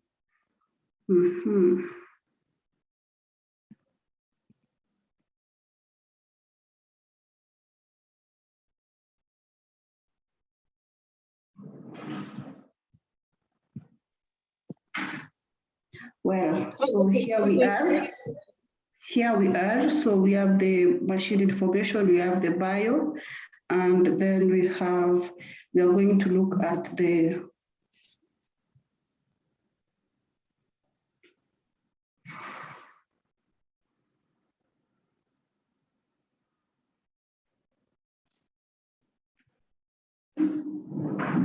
All right, box questions 9, your time is up.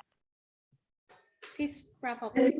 What was supposed to happen is that upon getting the MD5, you're supposed to proceed and paste that link on VirusTotal so that we get to also see the other communities that have flagged that link as a malicious one.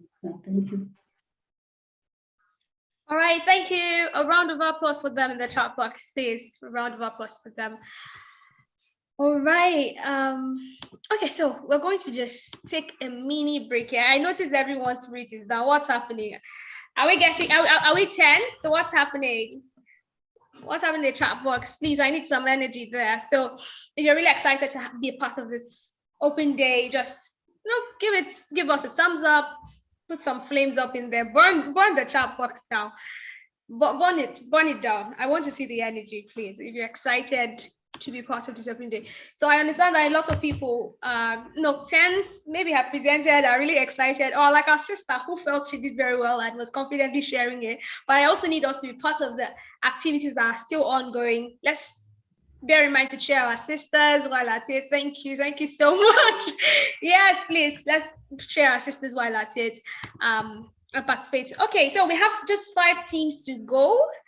Oh, thank you so much. I see the energy and all of the love. Thank you. All right, so we have just 5 teams to go, box questions 10 through 14. So we're going to start with box questions 10. Please, can you stop sharing your screen, box questions 9?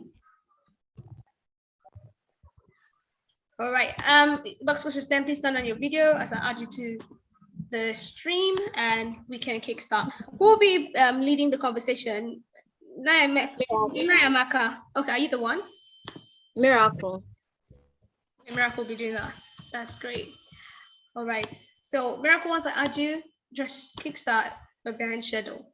Thank you. No, Donna will share her screen, not me. Donna will share her screen. Donna, all right, that's fine. So,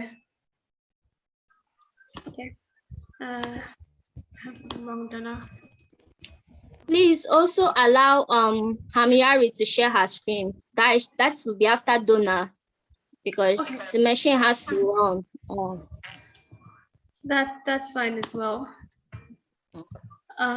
Okay. Okay. Anyone who wants to share their screen can share theirs. So you can proceed. Okay.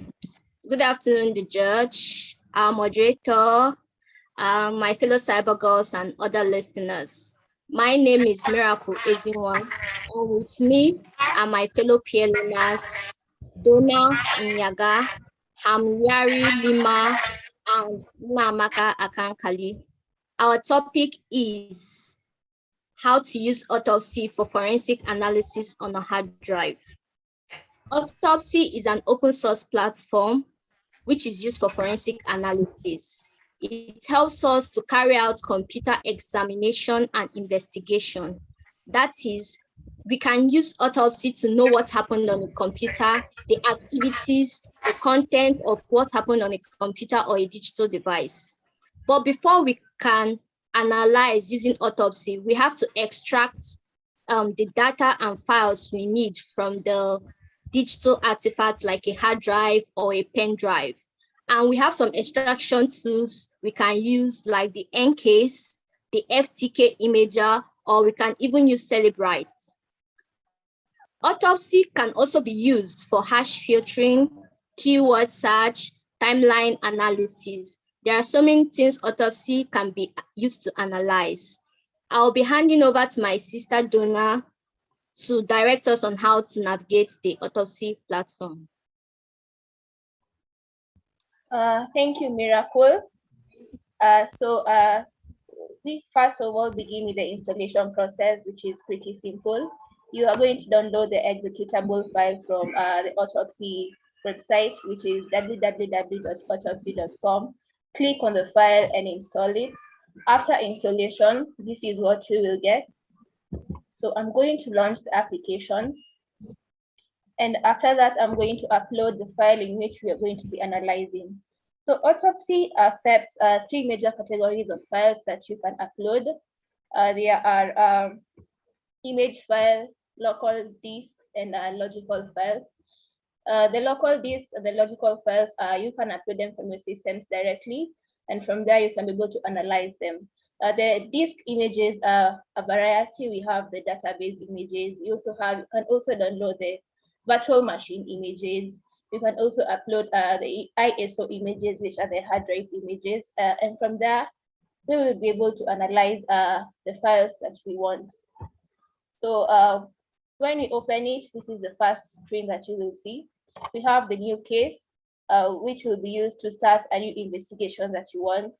We have the open recent case and the open case. The open case contains all the past cases that you have worked on the past. So with us, we already have an open case, which we're going to use. So I am going to click on it. And I'm going to direct us to the file in which we are going to use for the presentation. It is also good to note that depending on the file size, Autopsy can take quite a long time to analyze. And so my teammate Hamunyari has already done this process. So I'm going to hand it over to her to continue with the analysis. Thank you.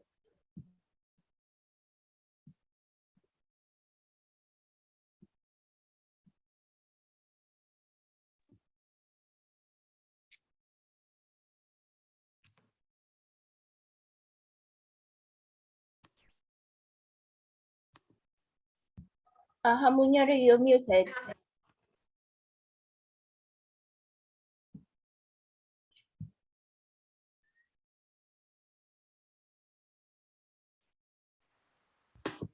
Sorry about that.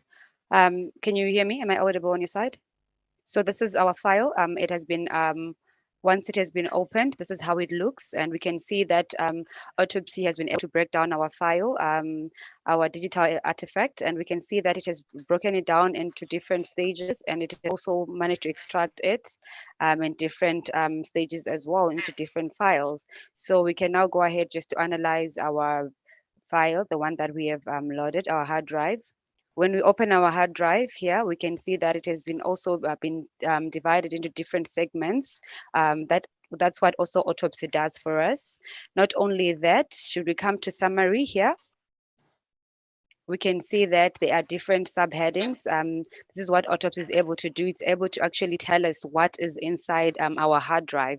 We can review so much information. We can see that the hard drive size is 65 gig, and these are the file types that are consumed in this hard drive. We can see that there is 11,459,000 images, and we can see the amount of space that is being occupied by the images. We can also see the amount of space that is occupied by videos, audios, etc. going forth. We can also see that there's also space that is the space that is yet to be analyzed as well by our Autopsy.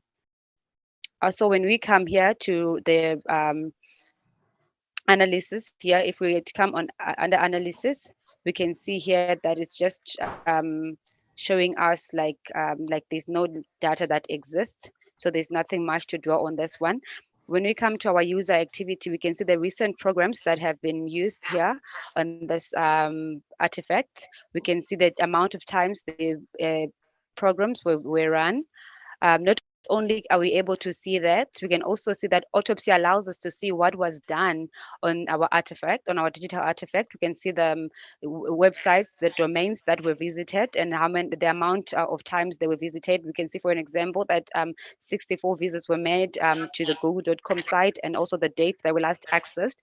We can also come down to the web searches, which web search were done, and also the date they were accessed. The same goes to the recent devices that were attached to our digital artifact, which is our file.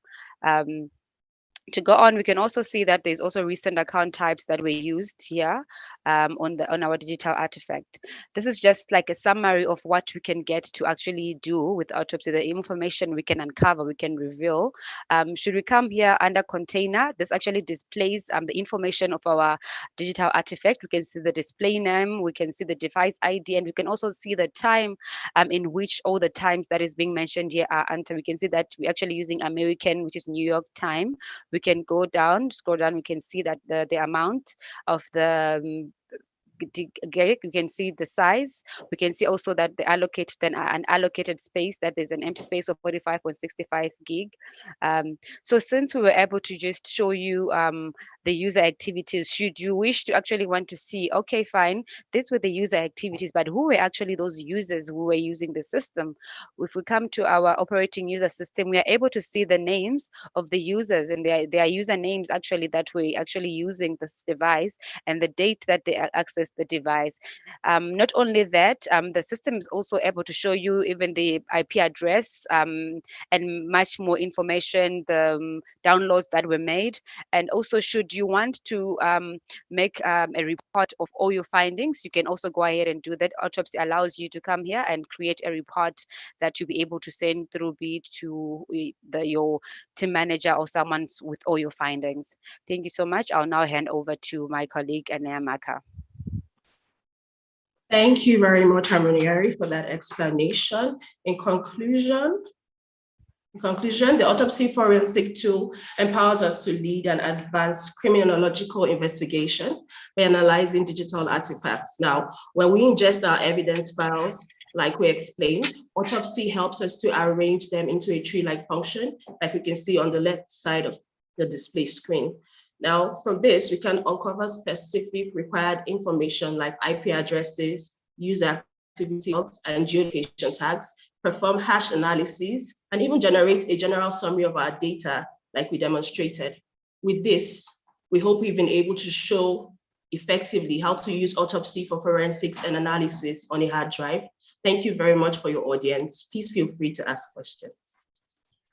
Oh, wow, that's really lovely. That was lovely. A round of applause for them. Great job you did. Okay, this is getting heated. Okay, so we're going to be having box questions 11 come up. So can we, if your camera is not turned on, please do so now. Okay, as it's lighting, just let me know who will be starting the presentation. I'll be starting, ma. Tamara will be starting. All right. Okay, I'm just going to add you really quickly. Okay, so you can kickstart your presentation while I add the rest of your team. Thank you very much. The founder CyberGirls Foundation, distinguished moderator, my teammates, and fellow CyberGirls. Oluwatamilore Ogumodede is my name, and I'm representing Box Powershell 11. And today, my teammates and I will be presenting to you our investigation of Amazon Web Services cloud events using Splunk. It is important to expatiate on what Splunk is. And Splunk is a type of security information event management. It helps to keep track of events done on network or systems of an organization. It is thought that the activities carried out on the system are recorded, and this recorded data forms what is referred to as logs. It is in fact these logs that analyze on Splunk to understand what is happening in real time or what has happened already. Amazon Web Services is a subsidiary of Amazon that provides on-demand cloud computing services, platforms, and APIs to individuals, companies, and governments. It is an honor to introduce the rest of my teammates to you in persons of Eniola Alimsi, who will now narrate the scenario used for our investigation, Catherine Kamau, who will demonstrate our investigation using the Splunk, and Rhoda Samuel, who will give a summary and conclusion of our investigation. Please sit back, relax, and enjoy. Thank you very much. Hello everyone, I'm Eniola Alimsi from Box Powershell 11, here to give a brief rundown scenario on investigating AWS events using Splunk. Shortly pastry, a big organization in the baking industry, noticed some weird and unusual activities on the cloud storage and discovered that their private S3 bucket is now publicly accessible to everyone. They're particularly concerned about this because vital and confidential data regarding the products is stored in the bucket, and recently, information concerning the 20th year anniversary was uploaded to a S3 bucket list before it was made public. They've reached out to us at CAT Security, a team of cyber forensic analysts, and we are here to investigate 4 entities today on their behalf. Firstly, we will reveal to you the event ID of the API call, that is the application programming interface that enabled public access. This is going to show us the time the event occurred. Secondly, we're going to uncover the username of the account that made it public. This is to ascertain if it was an internal or an external account. Thirdly, we'll identify the bucket list that was accessed, and this will be instrumental towards incident response. Lastly, we'll reveal what or if anything was uploaded or deleted from the cloud storage. This will help to mitigate the risk of exposure. So please stay tuned while my teammate Kate runs us through the process of investigating Fortle's AWS cloud with Splunk. Thank you.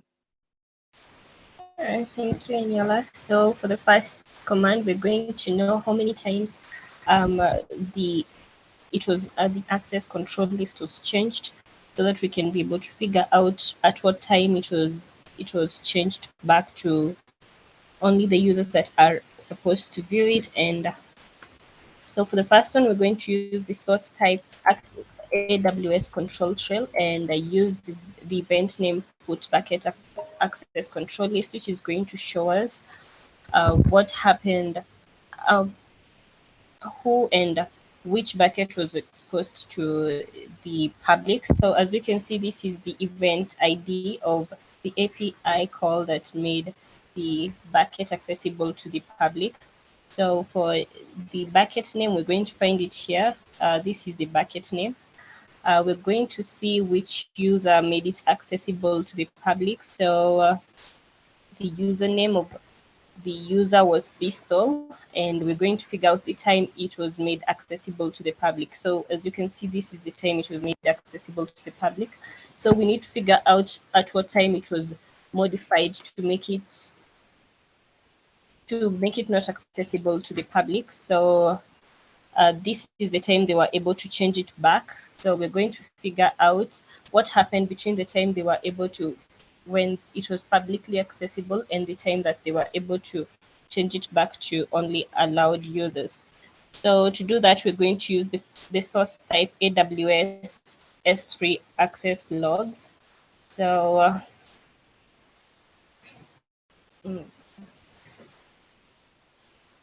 so this is the command we're going to use. So we're going to take the time it was made accessible to the public and the time it was modified to make it only accessible to the people that are allowed.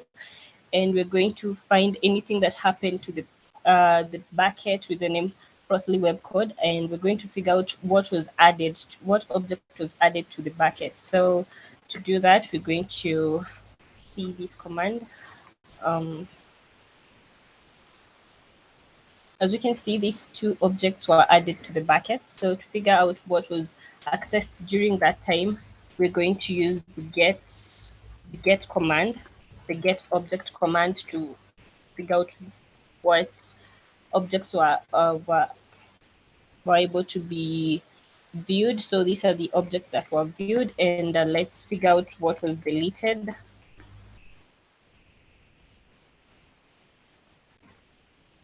So nothing was deleted from the bucket. So over to you, Rhoda, for the conclusion.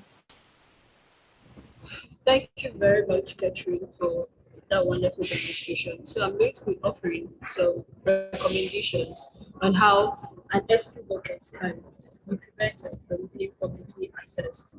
So the first recommendation is that ensure that you encrypt your data.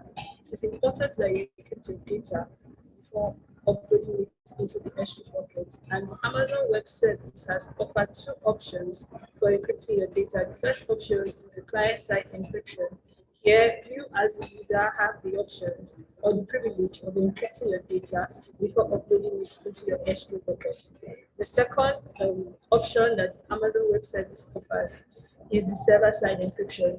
Here, you allow Amazon Web Service to encrypt your data for you and decrypt it once you make a request for it. The second recommendation I'll be offering is that you ensure that you enable block public access to bucket in your while setting up your bucket, your Amazon Web Service bucket. So it is important that you ensure that you block public access in order to override permission and prevent intentional and unintentional access to your S3 bucket. The last recommendation is that you ensure that you enforce secure socket layer. Here, by default, Amazon Web Service allows your data to be accessed by HTTP or HTTPS. So by ensuring a secure socket layer, it prevents HTTP from accessing your data, only allowing your data to be accessed by HTTPS. This way, malicious users will not have access to your S3 bucket. Thank you very much for listening. Thank you very much. That'll be all from us, Box Questions 11. Thank you. Well done again. Well done once again. A round of applause for them in the chat box. Well done. That was spot on. That was spot on. And you finished just in time. So we have 3 teams to go, and we're going to be moving with the speed of light. So I'm going to bring in Box Questions 12 up right away. Okay, so who's starting off on in Box Questions 12? I'm the one. Oh, you are. Right. Okay. Take it away. All right. Hi, everyone. Good day, George. Good day, moderator. Good day, fellow CyberGirls. My name is Ruth Sondeki from Nigeria, and I am from Box Questions 12. And with me are team members of my peer learning group. Good day, Judge. Good day, everyone. My name is Catherine Karanja from Kenya. I'm in Box Questions 12. Good day, everyone. Good day, Judge. Good day, my fellow cyber sisters. My name is Kele from South Africa. Good day, everyone. Good day, George. My name is Stacey Sika from Nigeria. I'm in Box Questions 12. Good day, everyone. Good day, George. My name is Rukayat Usman. I'm from Nigeria and I'm in Box Questions 12. My team is going to be showing a demo on how to perform iPhone and Android mobile forensics, and we'll be focusing on how to perform Android mobile forensics.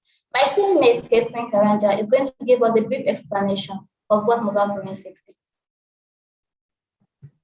Okay, so our mobile devices usually have a wide range of information. We have our phone records, we have text messages, we have online search history, location data. So mobile forensics usually focuses on the retrieval of this data for various uses using some of the tools. So in our case, we're going to be using a tool called Unrela. So what is Unrela? Unrela is a tool that helps perform forensics on Android devices. So I'll hand it over to my teammate Faith to show you a demo. Faith? Okay, thank you so much, Catherine. The first thing to do when carrying out a mobile forensics is to clone and back up your device. So I'll be using Git, I'll be using Python and Unrela to carry out the demo. And this is Git. Writing this command, Python -m Unrela to access Unrela. So wait for Unrela to pop up. Okay, this is Unrela. So I have to choose a location where I'm going to store all my forensics analysis. So I want it to be on my desktop, and then I'm using this folder, Android Forensics. So after that, I need to check my device. I need to check if Unrela can recognize my device. So this is my device serial ID, meaning that Unrela can recognize my device. So I'm using AB method because I want Unrela to extract my root files. And then I'm going to extract my shared storage as well. So I click on this extract button to start. So Unrela is asking me to unlock my screen and enable backup. So this is my device. I connected it with a data cable and I've enabled backup on my device. And I'm clicking OK. So Unrela started extracting my data from my device. This will take a while because I have large files on my my device. So while this is extracting, I'll show you previous data that have been extracted.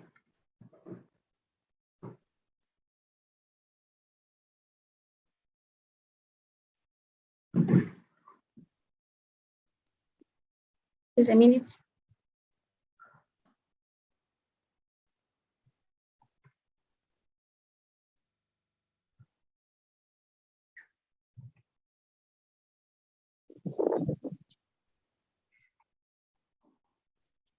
So this is a previous data that was extracted from my mobile device. So I'm going to open it. So from here, we can see, sorry for that.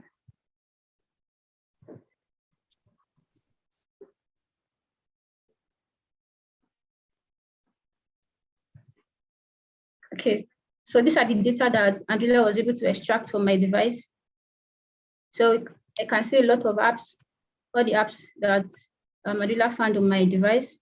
And going back, you can also see shared storage, this application, wallpaper, documents, the apps, movies, music, pictures, and other files that are found on my device. So I want to check the reports from my device. I'll go back. So when I click on this report, Chrome will open up the report on my device. So you can see the information on my device, see the serial ID, see the status of the device, and then the permission is a shell. So you can see other accounts that I have access to. This is my Gmail, this is my Facebook, this is Phoenix, this is Twitter, this is WhatsApp. So I've used all these applications, I've visited all these sites through my device, and I'm going to show you other shared storage. So you can see images, Snapchat on images. You can also see Telegram videos. You can also see download things that I downloaded. And if you look, you see the date. Angela is also showing us the date. This all these activities was carried out on my device. The date, the year, the month, and the day, and the time. And you can see a lot of data was extracted from my device. So as a digital forensics analysis, let's assume that this device that this data was extracted for was used by a criminal. So with all this data that I have here on Mandrilla, I can proceed to start analysis and investigation. I'll stop here while I call on Ruth, my team member, to take over from here. Thank you. All right, thank you for that wonderful explanation. So the reason why we perform digital forensics on mobile devices is to extract artifacts which can be tendered as digital evidence in criminal investigation. So if you are carrying out an investigation, you can perform a mobile forensics on a phone that is being suspected to must have been used for a criminal activity. Then you can obtain information and data that phone has actually been used to carry out. It can also give you details of recordings of chats of social media activities, including passwords of accounts that has been used using that particular device. So I will call on my teammate, Tothi-san, to take over from here. Thank you. Thank you, Ruth. In conclusion, I would like to say that mobile forensics is a subtype of digital forensic and is concerned with retrieving data from an electronic source. My teammates above demonstrated one of the multiple uses of mobile forensics and how it can be utilized to attract evidence that can benefit cybersecurity professionals and the world at large. The emergence of the digital age has truly simplified evidence extraction and preservation, with benefits such as quick prioritization of evidence, saving crucial time that could have been wasted with traditional methods of extraction. And lastly, mobile forensics aids in avoiding evidence build-up, which has previously seen in other methods of extraction. Thank you so much for the time and the learning opportunities. Thank you to the judge and my fellow cyber sisters. If you guys have any questions, you're more than welcome to ask. Thank you. Thank you. Bye. Done. Well done. That's spot on. Well done. Please, a round of applause for them. Please, please, please, Chair. They did a great job. All right, we'll be moving really quickly, like I said, the speed of light, and we're calling up box questions 13. Just be adding you right away now to the stream. Hi, Ezinne, how are you doing? I'm fine, good afternoon. Afternoon. Okay, so are you the one kickstarting the presentation? Yes. Okay, fire on. Okay. Good day, Judge. Good day, moderator, and our fellow cyber girl. We are Team Box Questions 13. My name is Obwa Ezinne, and I'm a Nigerian.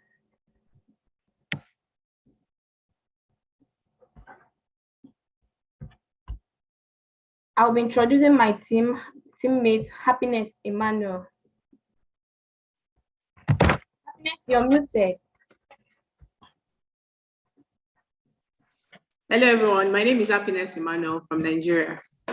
Okay, we'll be walking you through on how to detect SQL injection and cross-site scripting web application attack using Splunk. Then before we proceed, we'd like to tell you about SQL injection and what cross-site scripting attack is. First, SQL injection is a technique that is used to attack data-driven application where a malicious SQL code is inserted into a data entry field for execution. Then a cross-site scripting attack is a type of security vulnerability that is found in some web applications, which enables an attacker to insert client-side scripts into a web page that is viewed by other users. And this vulnerability can aid an attacker to bypass access control, such as the same origin policy. Right now, we've been contacted by Remix Bottling Company to carry out an investigation in detecting SQL and cross-site scripting web application attack on their website, which was used to attack their server through an employee known as Amber Tory. First of all, we'll be looking at or we'll be investigating the version of Tor browser that Amber used to obfuscate her web browsing. Secondly, we'll be finding out the public IPv4 address that is running on their server, which is brewatalk.com. Then we'll be moving over to finding out the IPv address that is used to run the vulnerability scan against the website of the company, which is brewatalk.com. And finally, we'll be showing you the URL part that was attacked. So let's go over to the investigation.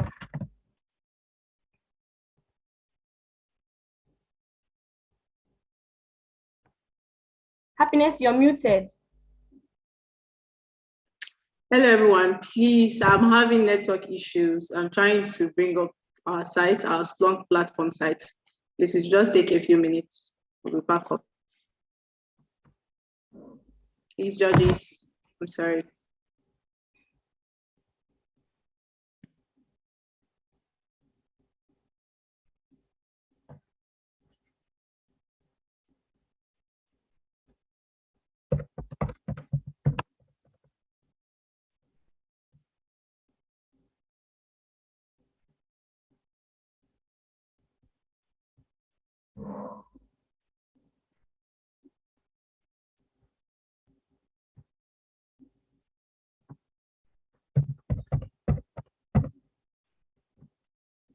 As soon as it was our time to start our presentation, the site actually exceeded its limits. So I'm trying to start up again.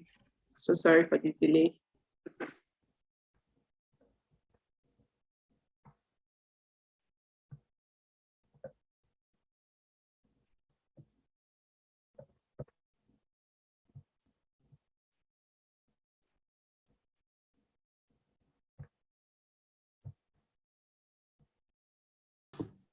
Is there anything you can do while waiting for Happiness to put things together at the end? I'm on it. It's actually from the server. Okay, so do I just move on and have another team present while you? Yes. Yes, it's actually a general problem. It's from the server. It's from the Splunk server. Yeah, from Splunk server. Yes. Okay. Thank you.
Okay, may we humbly request for the next team to please take over? Maybe we'll present last.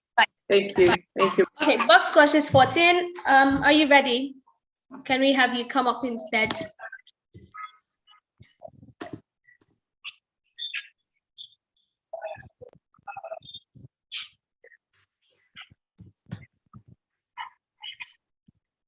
Sibongile.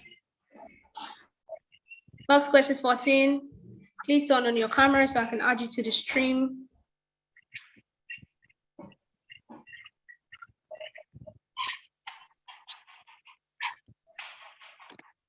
I don't think everyone is here. Let me ask them this one. Say that again. I don't think everyone is on this group. Can I ask them if they're all here? So can you turn on your camera so I can stream? Actually waiting for Cynthia. I think it's just Cynthia left. So I didn't hear that. I think it's just Cynthia that's left. Okay, so can you turn on your camera so I can add you to the stream? Who is kickstarting the presentation? Sibongile. September. Okay, starting the presentation. So I see her mic is on mute. Can you turn on your camera so I can add you to the stream? All right, I'll add the rest of the team members. We can start. Is everyone here?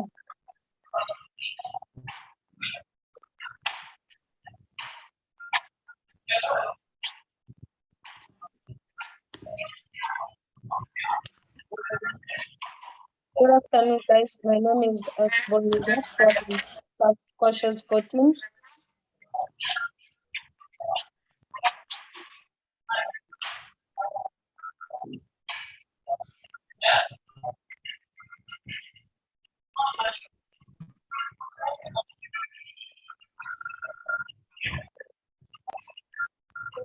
Sibongile, you're not saying anything.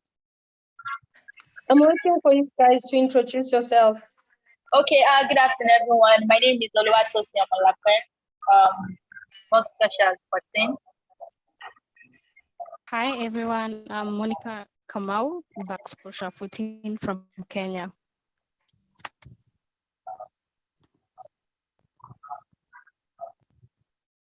Is Cynthia in, guys? Not yet. I don't know where she is. Let me check up on her. Are you all experiencing network issues, or what's the delay? We are waiting. We are waiting for one. You're waiting for another person to join in. Cynthia. Is she the one to share her screen? Yes. Okay, so I'm afraid we may have to end the session without you guys presenting, because even if the last team did not have any issues, she was still, this is actually your allocated time on the time schedule. So if you cannot proceed without your teammates, we would have to move on and disqualify you. Oh, Sibongile, can you please start with the introduction and before she comes on? Oh, okay. So, hi guys. So our topic is analyzing jigsaw ransomware using volatility. So jigsaw ransomware is named after the iconic character that appears in ransom notes, and there's a ransomware deletes files every hour, and each time the infection starts until the ransom is paid. At this time, it is currently unknown how this ransomware is distributed. One victim is infected, and then a countdown timer starts until the ransom is paid. So if the ransom isn't paid, the first hour, one file is going to be deleted, and as time goes on, more than one file is deleted every hour, and that number increases each time the 60-minute timer is reset. So after every time the program is restarted, as many as 1,000 files can be deleted. So I think Olua Tosin will take over from here on how we investigate the ransomware. Okay, thank you so much, Magdalene. So to investigate ransomware with volatility, there are tools that are needed to be installed, and which is the Oracle virtual machine, the volatility file, and the Jigsaw ransomware. And also the Kali Linux is expected to also be installed.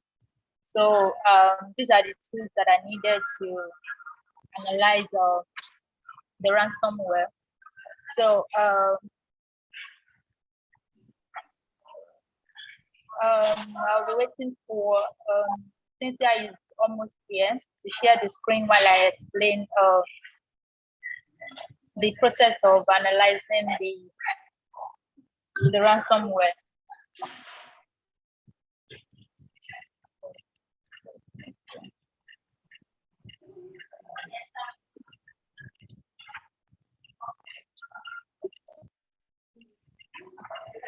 Let me take over. I'm going to share my screen before Cynthia shares her screen. All right. Just give me a minute. All right. So to analyze Jigsaw ransomware, you found the virtual machine. Okay, so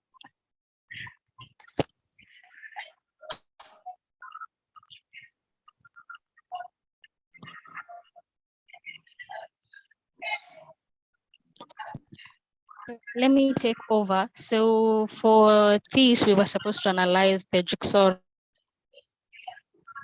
Hello, ransomware.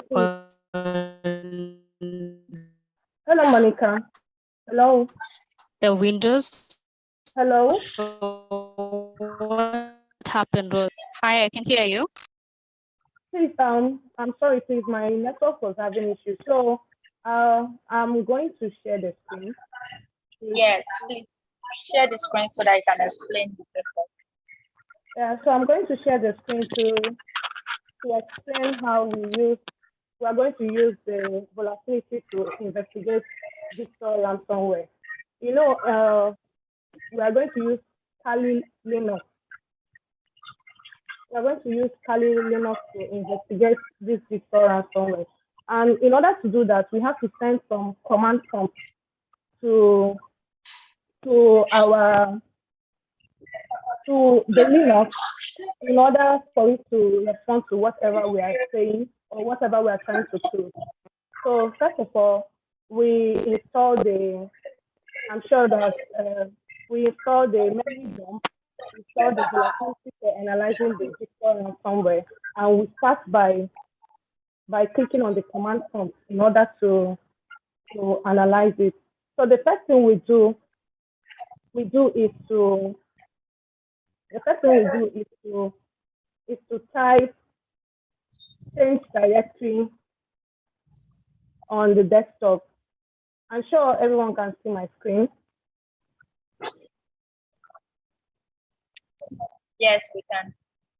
So I change directory to check what is in the desktop. So from there, the next thing we do is to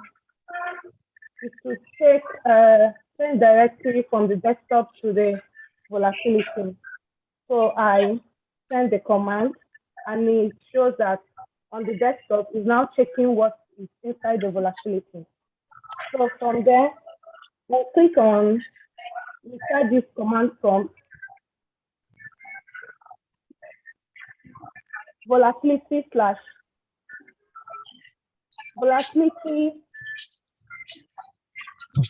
hyphen H, and that is to show what is supposed to be in the volatility.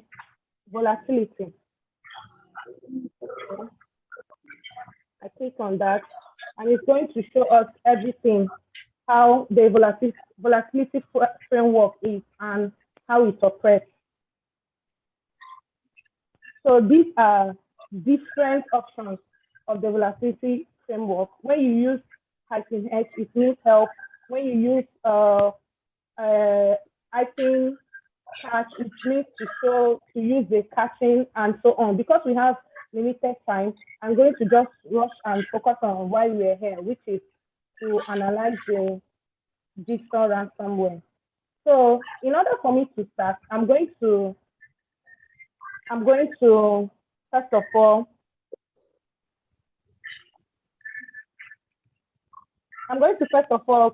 click on this prompt in order to open the image info. You know that the memory dump is an image.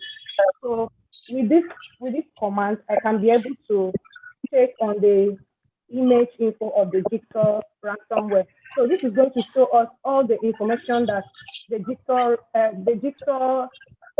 all the information in the memory dump, so that we can start from there and analyze. Normally, when you want to do this, it takes a little time. Hello? Normally, when you want to do this, it takes a little time. So, apart from that, we are going to... I want to stand for these drugs. Hello? Someone is disturbing me. I can't hear myself. Yes, please go on. First or fourth? 1, 2, 3, I said, 4.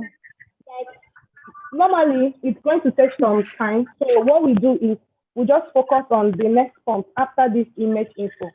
So during the image info, it's supposed to tell us different profiles we can choose from. So we are going to, it's going to suggest to us different profiles. So we are going to choose on the first profile, which is the Windows 75 Ti64B. So because this is going to take approximately 20 minutes or 10 minutes for it to load. So the next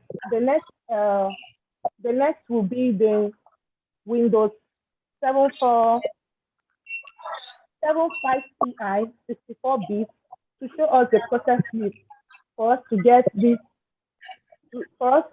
the digital ransomware. So, all right, it has loaded. So, okay, your time is up. Box questions 14. Sorry, we do not have much time to spill over. So your time is up.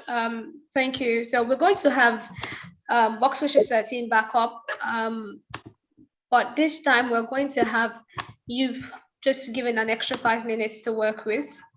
So are you ready? Are the servers properly now? Or should I move on? It has actually loaded. Yeah, really, I want to share my screen. All right. Okay. You have just 5 minutes, and that's all we're going to be giving. Give me a second and let me add you to the stream.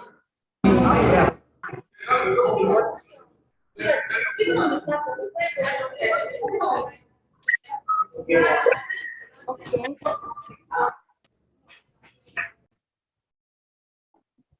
Good day, everyone. Sorry about that. Happiness not be joining you because her camera is not, her video is not turned on. Who? What did Would you say? Happiness not be joining you? Happiness is having a bit of issue. So are you willing to carry on without Happiness? Yeah, but I think she's still on this. She's still in the chat. She's still here with me. Okay, so proceed. You have 5 minutes. Your time. Okay. First of all, we are investigating the version of core browser that Amber used to obfuscate her browser, and the tool we are using is Splunk. And like I said, Splunk is a software platform that can search, analyze, and visualize generated data that is gathered from web application and so forth. So while using Splunk, you have to use keywords. So like if you're looking at my search here, you can see the keyword I use. This is Amber, who installed the Tor browser. So we're looking for the version of Tor browser that she actually installed. And when you look at my list, you see that I'm searching for all time. Then we proceed by looking at the interesting fields. When you look at the interesting fields, we go to image. We're looking for the version of Tor browser that Amber installed on brewatalk.com. We have opened image, and if you look at here, I hope you all can see my screen. This is, it says download Tor browser install, that's version 7.04. This is the version of Tor browser that Amber installed. Then the second one will be finding out the public IPv4 of the server that is running brewatalk.com. that is the server that was attacked. So I will just quickly clean this. And for this site, we use the keyword brewertalk.com, which is the web browser that we'll be searching for. And I'll click enter. So it's loading. It's going to bring out the events that have brewertalk.com on them. So let's just give it some time.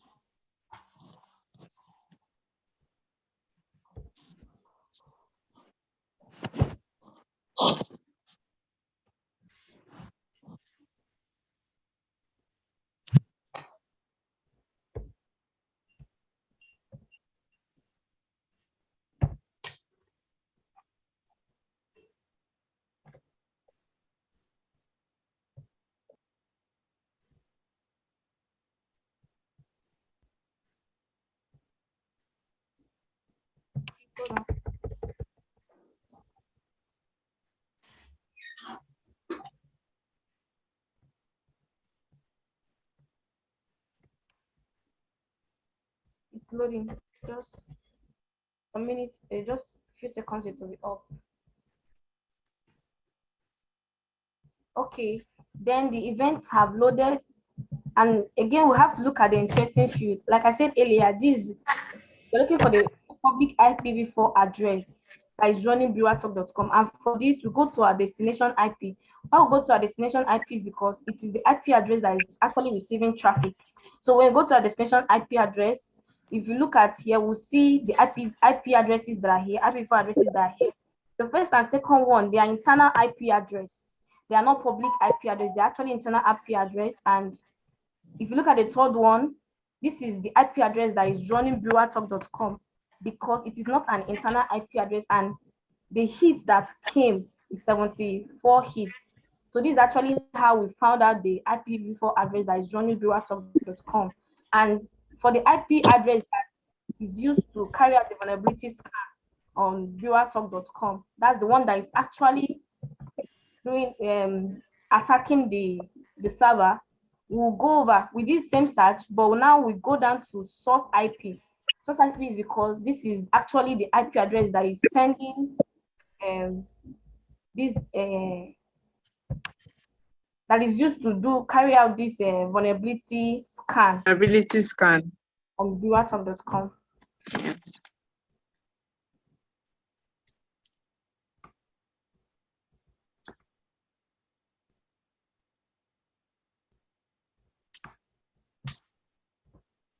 So if you click on the source IP, then we'll go to the public IP address.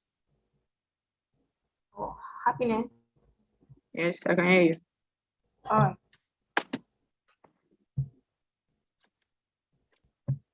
So if you look at the source IP address, I don't know if it's network, but it's supposed to give me more values than this actually.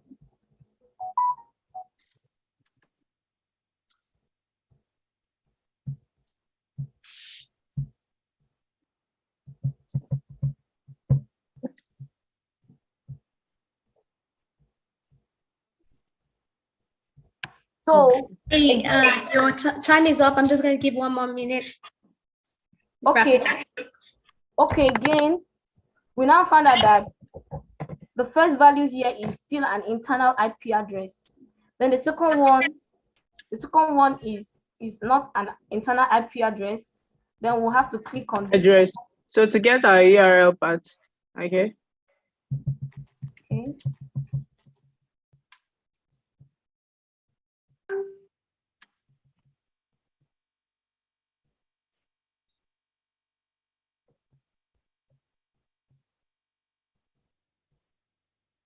Okay, I'm sorry, but I'd have to end this session abruptly. Well done to you both. I understand that network was in the way for a block of it, and just like Code Brigade 14, you struggled as well, but we have to move on. We're behind schedule, way behind schedule. But a round of applause to all the teams that have presented in the chat box. Please keep the energy up. Applause to everyone. Everyone did well. Some against all odds, network servers going down, and I must really applaud everyone who's presented here. We'll quickly be calling up George to just give his final feedback before we go back to the main room and continue the rest of the open day. Mr. Shagun, I'll just be spotlighting you right away. Thank you. Okay. That was a wonderful presentation from all the teams. I really enjoyed myself. I even learned so many new things. You know, no one is an island of knowledge, so I really learned so many things. The way the demonstration was done, and you know, the dispensation of knowledge and how people were just dispensing knowledge. You know, that was awesome. That was cool. But I just have a few things to say from what I've observed. The first thing I want to say is that teamwork is very important in any team presentation or in any team project.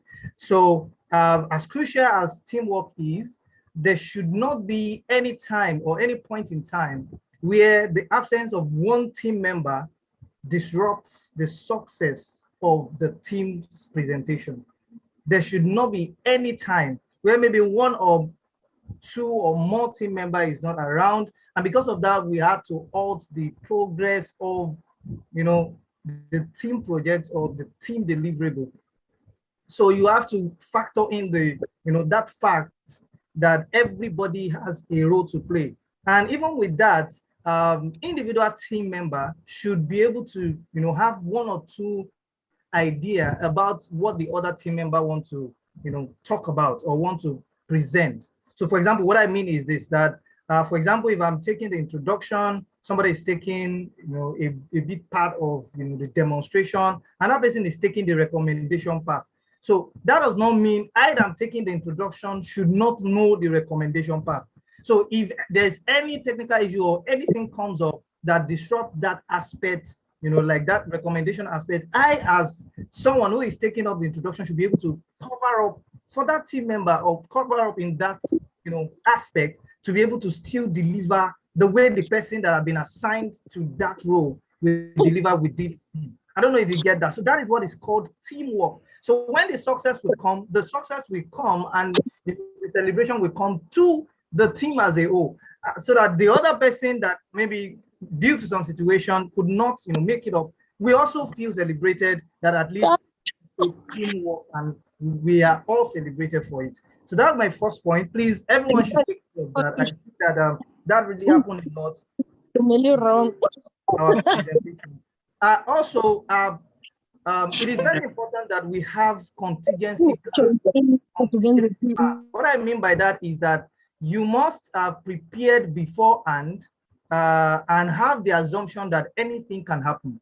Most especially, you are working with technology. Technology will always fall our hands. That is that simple. So with that in mind, some of the things you can do is maybe like during your practice time or during the time you are just trying to prepare, you would have gone through all the steps, all the processes, take screenshots of all the processes. So if a server is down or a server is not coming up on time, at least you can fire up the screenshot and then begin to talk to us. You know, with that you have owned, you have control over the presentation. So nobody will even know. Sometimes people might not even know that there is a flop somewhere because you already continue. People are with you, they are enjoying it. So when the thing comes up, then you can then, you know, move on. And it will just be a continuation of what you're already talking about from the screenshot.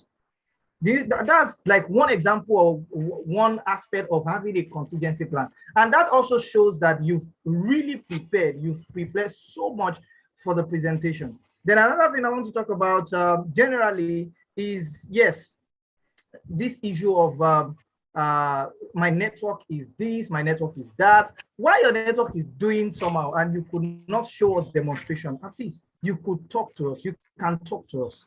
You know, keep on the phone.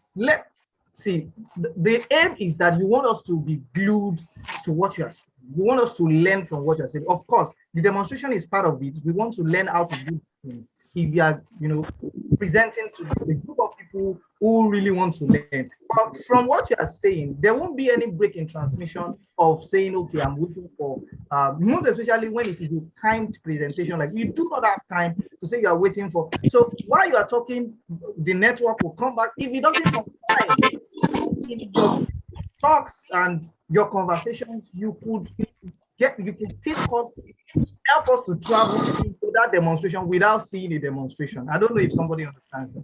So, that is very important. Also, I want to note that when you are actually talking about an acronym, when you're talking about, I will round up with this, when you're talking about an acronym, make sure that you let us know the full form of that acronym. Help us to understand what the acronym means. For example, if you are presenting to a non-technical audience, of course, you don't want to tell the audience you are working with MIM or TEMP. What is TEMP?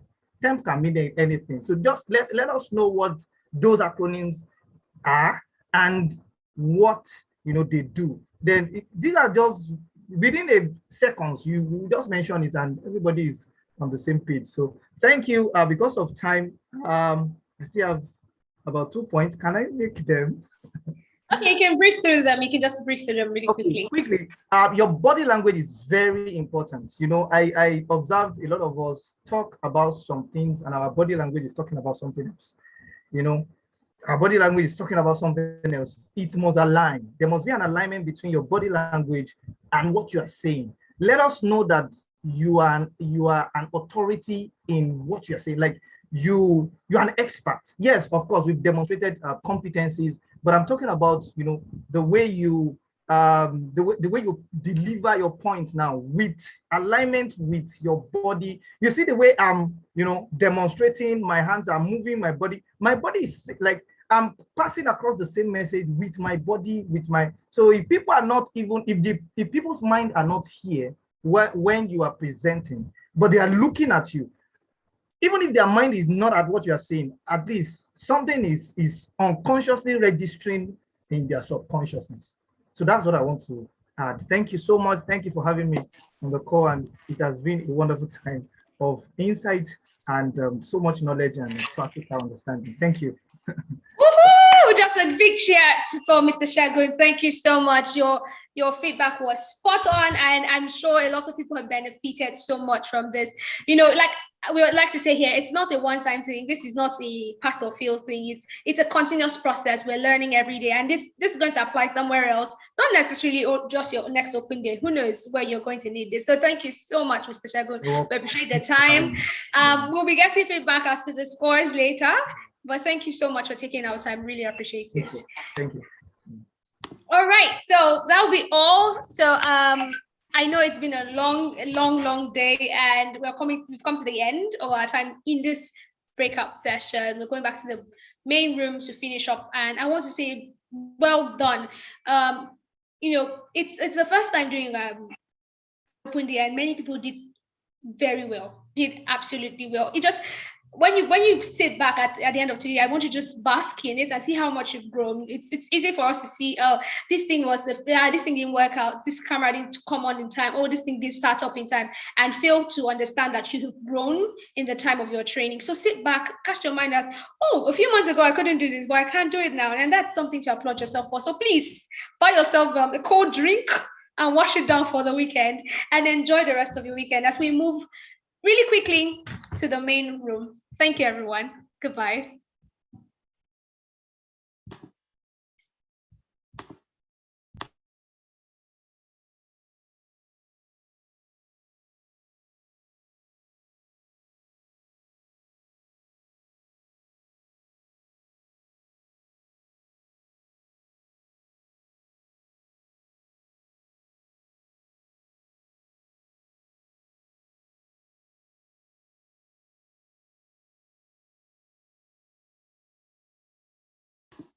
Please, let's move quickly to the main room. There are already activities happening there. You don't want to miss out on that. Really quickly.